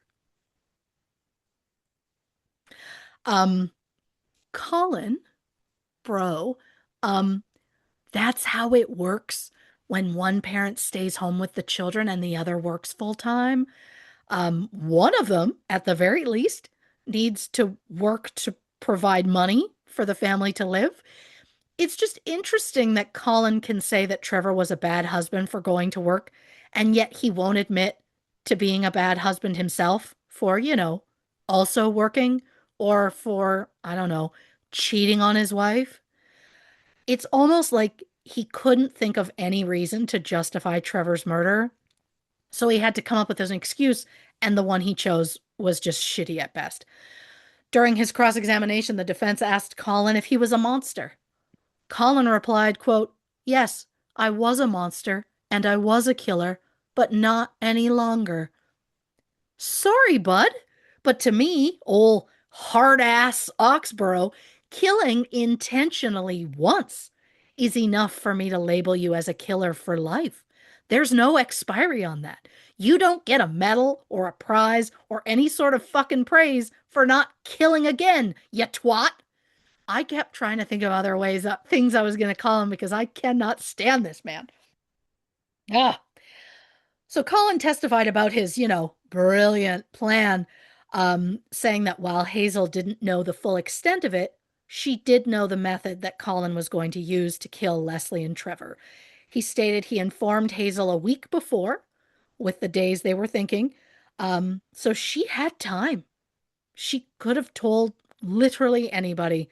She chose not to. And maybe she was being manipulated by Colin. Um, he testified, quote, it's highly likely that she didn't want to do it. So if Hazel didn't want to do it, how did Colin convince her to go through with it?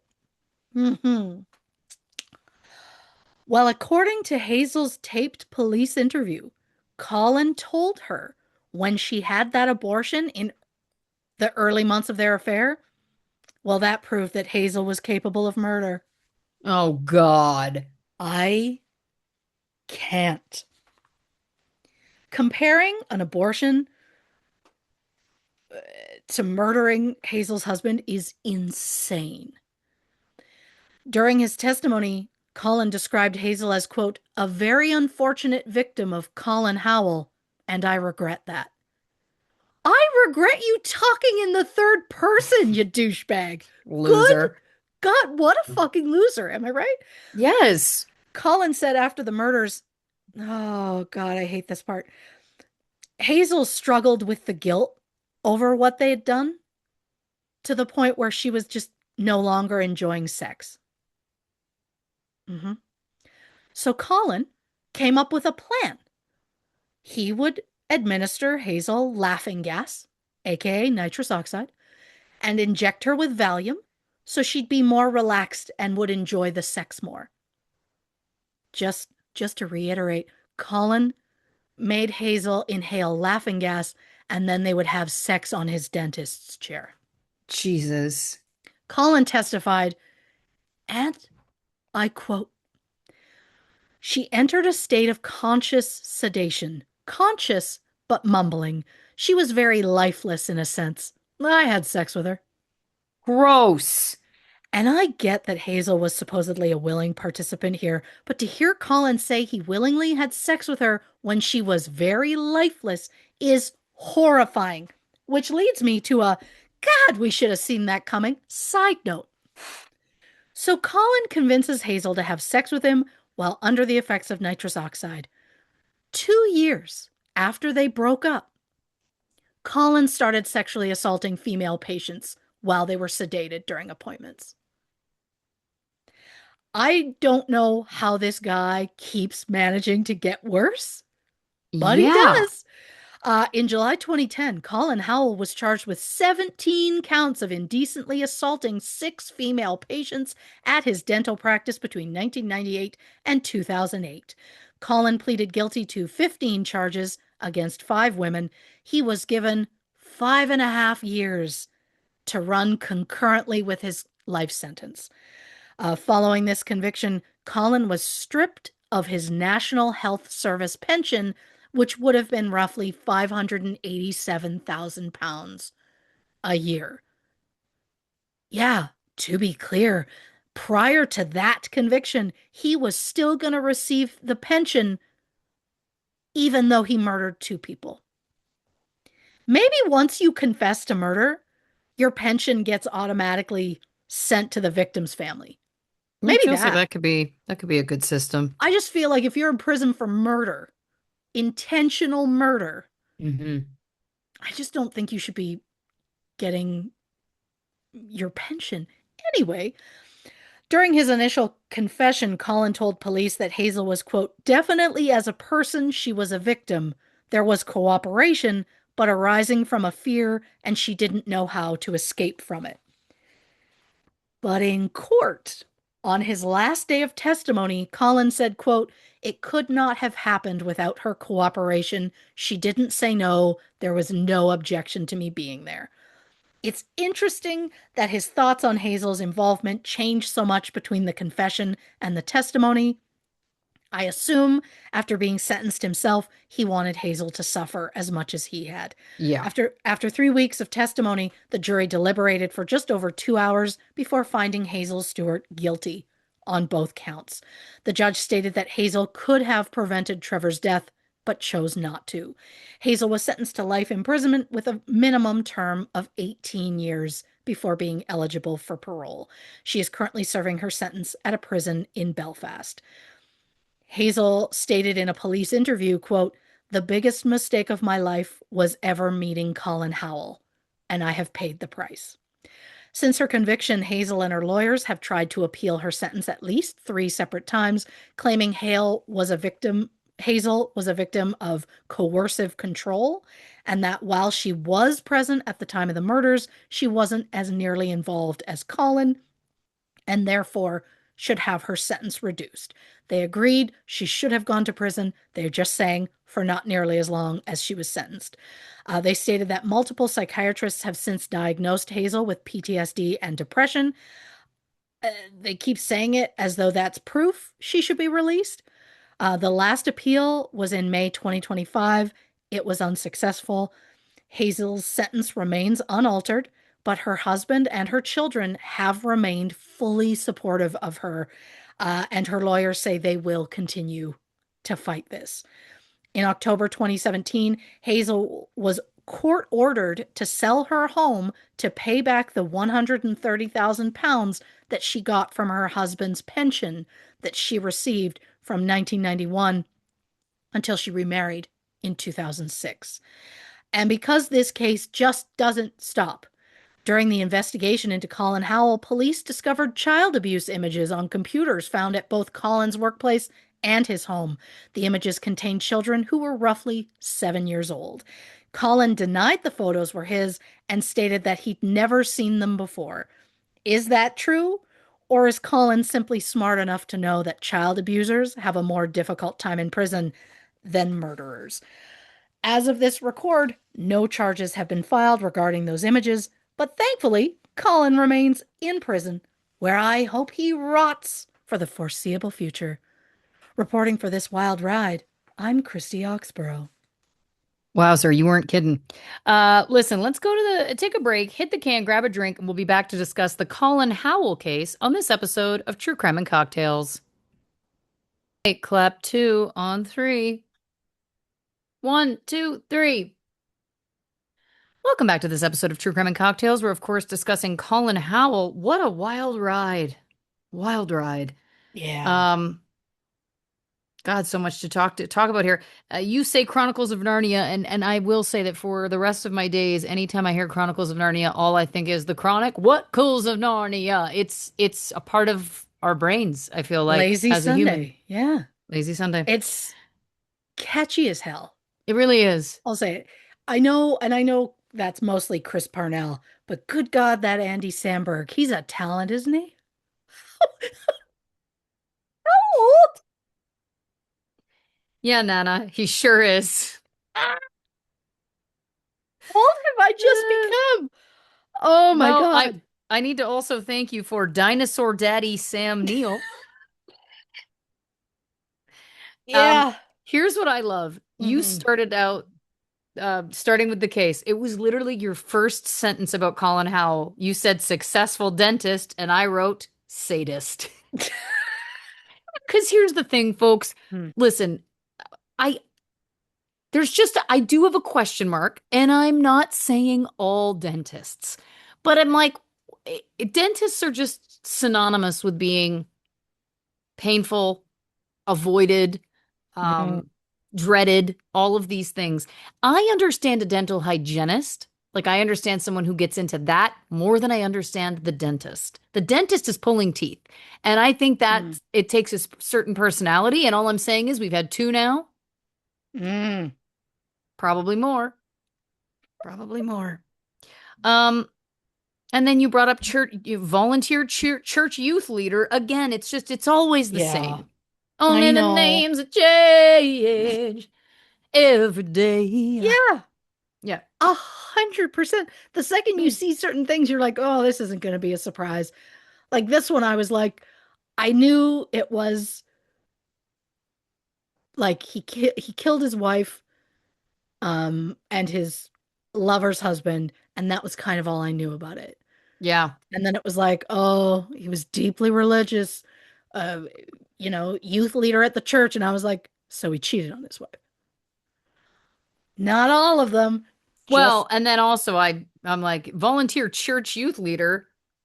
And then, of course, at the end, you bring up the child essay material. I'm not saying, of course, there are people that volunteer for that job that do a great job. It's just when you're building a profile, it's like the Venn diagram of dentists who also do it. You know what I'm saying? it's yeah, I'm using dentist as a, not specifically dentist, but somebody that does a job that you have to be somewhat sociopathic. Like, I couldn't pull a tooth out of someone else's head. no, I wouldn't physically be able to do it. Like, it requires a no, certain mentality. It's just like how the good people can be psychopaths. Like they say about how politicians, even if it's somebody who's altruistic, still a psychopath. Like there's certain traits you have to have, and sure. you know what I'm saying. You guys all know. Everybody knows. We've heard it all before. Um, okay. There's so many details about this. The crime itself. I just wrote, wait, now he's moving two bodies? I know it's the Mhm, 90s, but my God, forensics. Like, you cannot he put Leslie in his trunk mhm. boot and piled a bicycle on top of her, Yep. moving the body in a moving vehicle. You cannot tell me that there wouldn't have been bruising or tire marks or dirt.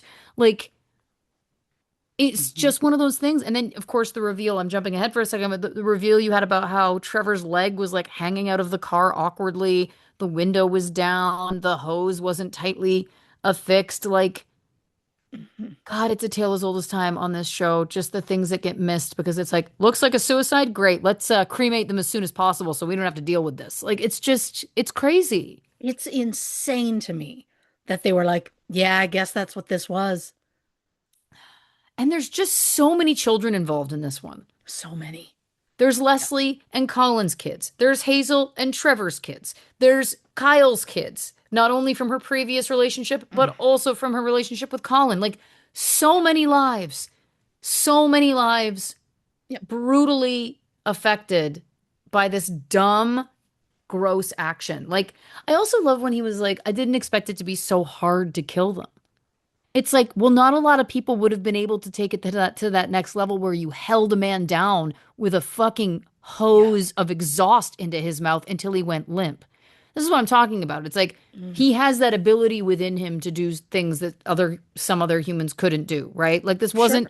this wasn't life or death. You know, someone's entering your home and you need to self-defend. This is literally, this didn't go the way I thought it was, thought it would. Guess I need to do this extremely violent act to kill this person. Yeah. Good Lord.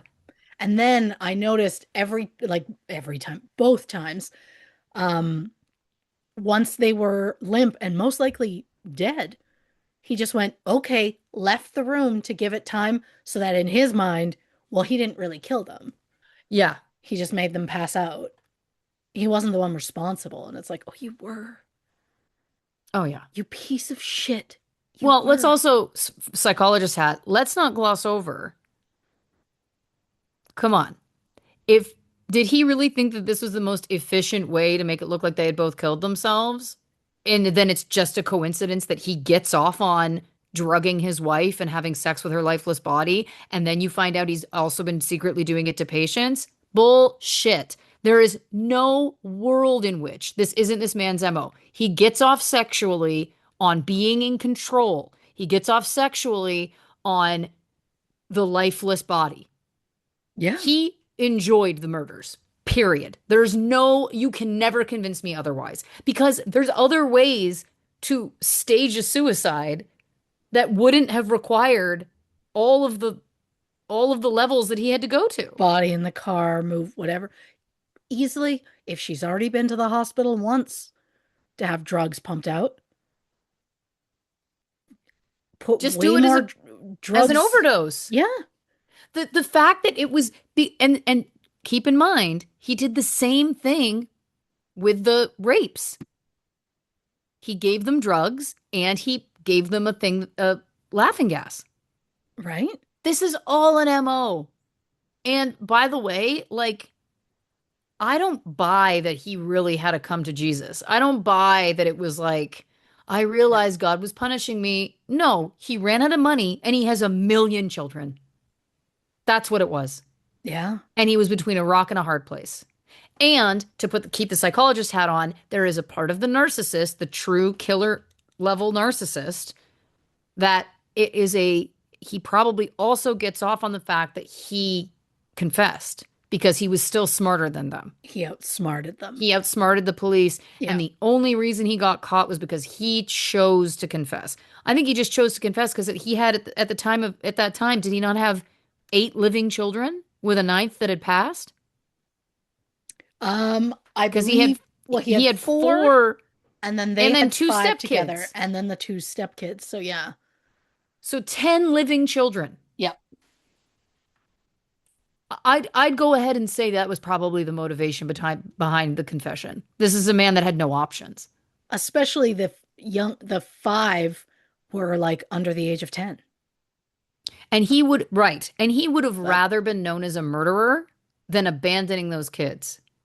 Because you said at the beginning he's someone who really cared about optics and about what people thought about him. yeah. So he's able to say, well, I got away with murder for all these years. I'm wildly smart and no one can deny it. Instead of abandoning the family because he can't afford them, abandoning 10 kids, my God.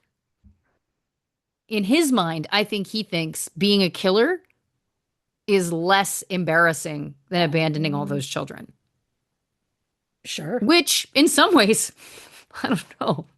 They're both terrible, but you know what I mean? Like, it's like abandoning 10 kids is pretty.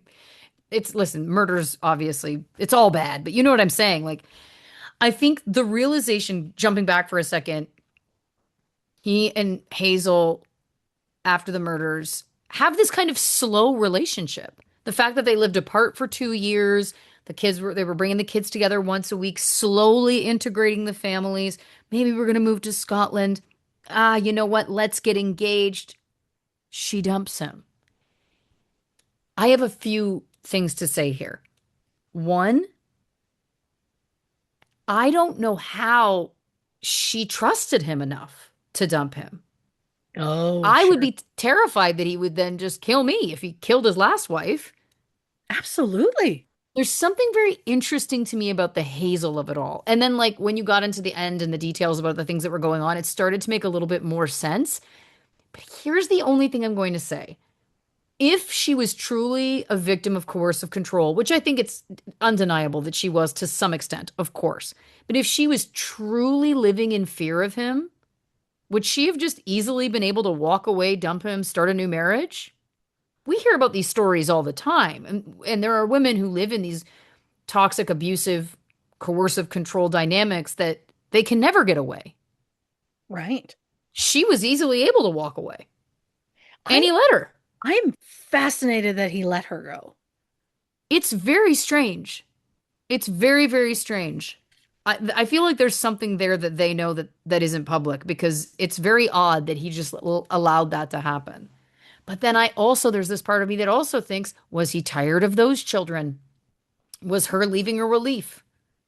And then, of course, he gets into his next marriage and has a bevy of more children. Oh, But you know what I'm quickly. saying? Like, I don't know. Um, the fact that he got married to Kyle after 6 months, the fact that they had 5 kids, 4 of which were after she knew about the murders. I also It just want to is. say, too, Matthew dying sounds really suspicious to me. Like, he lost footing, fell over a railing, and fell 4 flights. Like, not to be this guy, but like, was there anyone with him? Was he pushed? Was it ever investigated? Oh, If as there's far a as I history of know. murder in the family, just saying, I don't know. Was his dad with him? Like, I don't. As far as I know, it was just everything I've seen was just it was a tragic accident.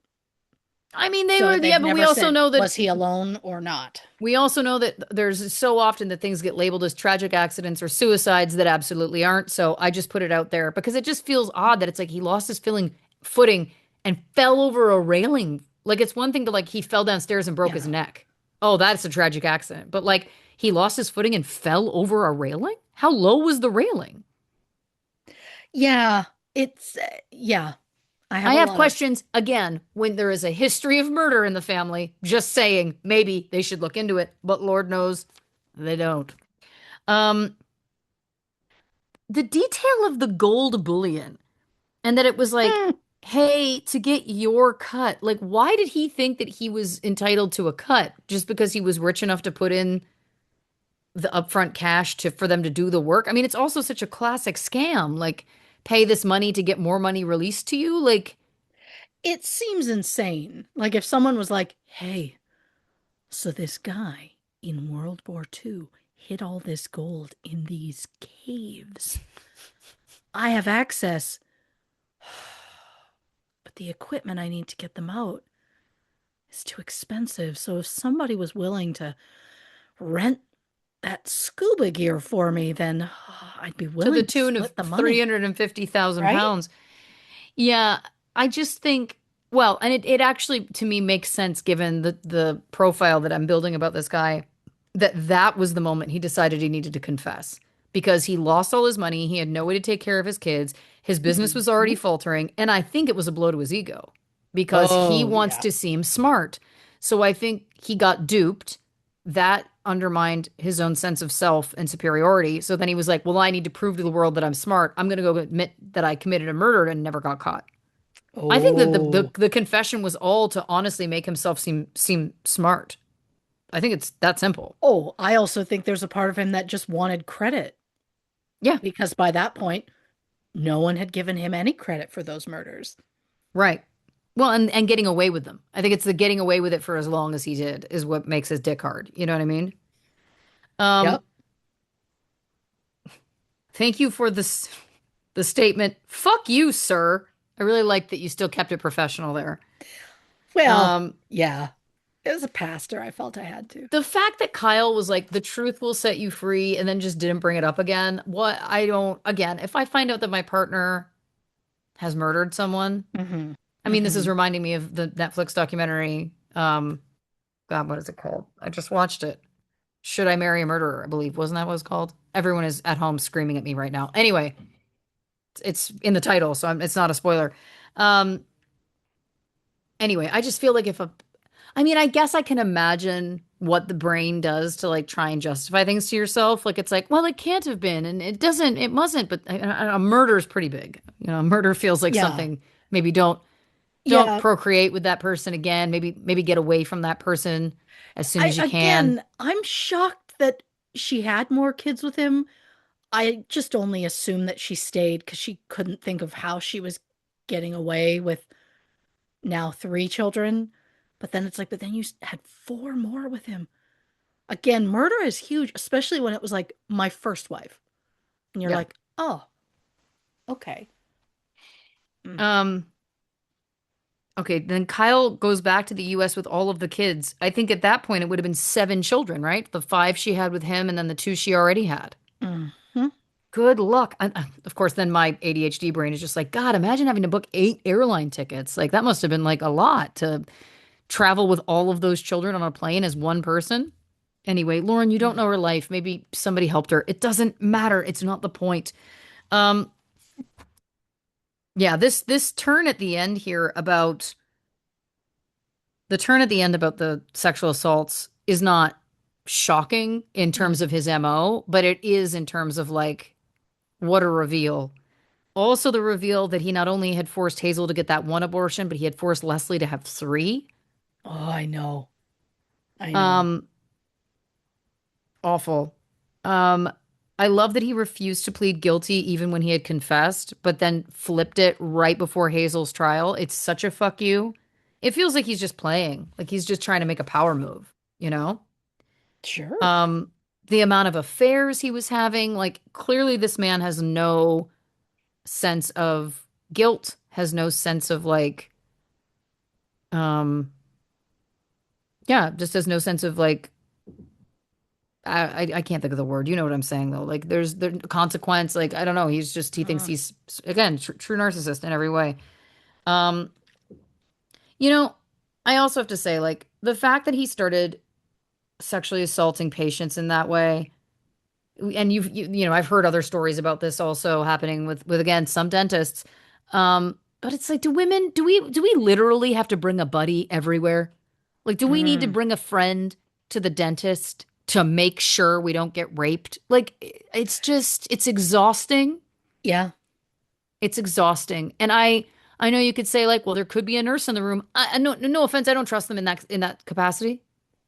If he's raping women routinely in his office, I don't trust Oh, anybody who works in the office. I'm not saying that they were complicit. I'm just saying I think an outside party. oh, yeah.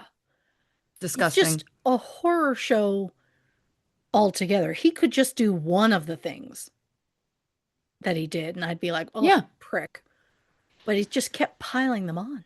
I know. And then listen, the last thing I want to say in terms of Hazel's guilt. Here's the thing. Mm. Do I think two things can be true at once? Yes, it's one of my favorite concepts. I think it is true that she was being coerced by him in her involvement in the murder of Trevor and Leslie. I also think she's guilty. Mm. I think she ultimately did do it, had time to go to the police, had time to think about it. And unfortunately, we don't see a pattern with him and her of domestic violence, of physical violence. Obviously, I'm not negating the sexual assaults, of course not. But when she left, he let her leave. So, this Yeah. idea that she was like living in fear that something would happen, maybe. But to me, again, it's like she did choose to not go to the police before it happened, not go to the police after it happened, and was able to just continue about her life. Like I do think that she was right in being found guilty. Oh, yeah. She definitely needed to go to prison. Um, I don't know whether I would say it was necessarily a full murder charge in my mind, but she was an accessory to murder. I don't know what what the laws are like over there in terms of what you can or can't be charged with, but like she did feed her husband the pills and she was complicit in all of it. Like to me, I'm not saying she necessarily should have been convicted of two murders, but I think that she should have been I think that she did commit a crime and oh, yeah. unfortunately it doesn't sound like they were able to prove that his control was so great that she had no choice. Like again, it just feels like she missed opportunities and while I have I'm not negating that there was a coercive control thing happening. It just feels like we've heard so much worse.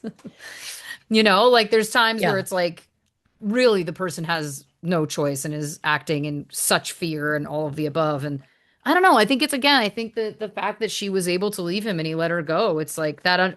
And whether whatever the truth actually is in terms of her own involvement, that kind of fucks her to me in the eyes of a jury because it's like, well, you know, he let you leave and you still didn't go to the police. Like, you know what I'm saying? And I understand that she was like, I don't want to leave my children, like their father is dead. But it's like, yeah, but you helped kill him. Yeah. There's got to be some level of guilt there where it's like, I took him from them. I do also find it fascinating that she ended up marrying a retired cop. Wow. Yeah. That is Hiding in plain sight.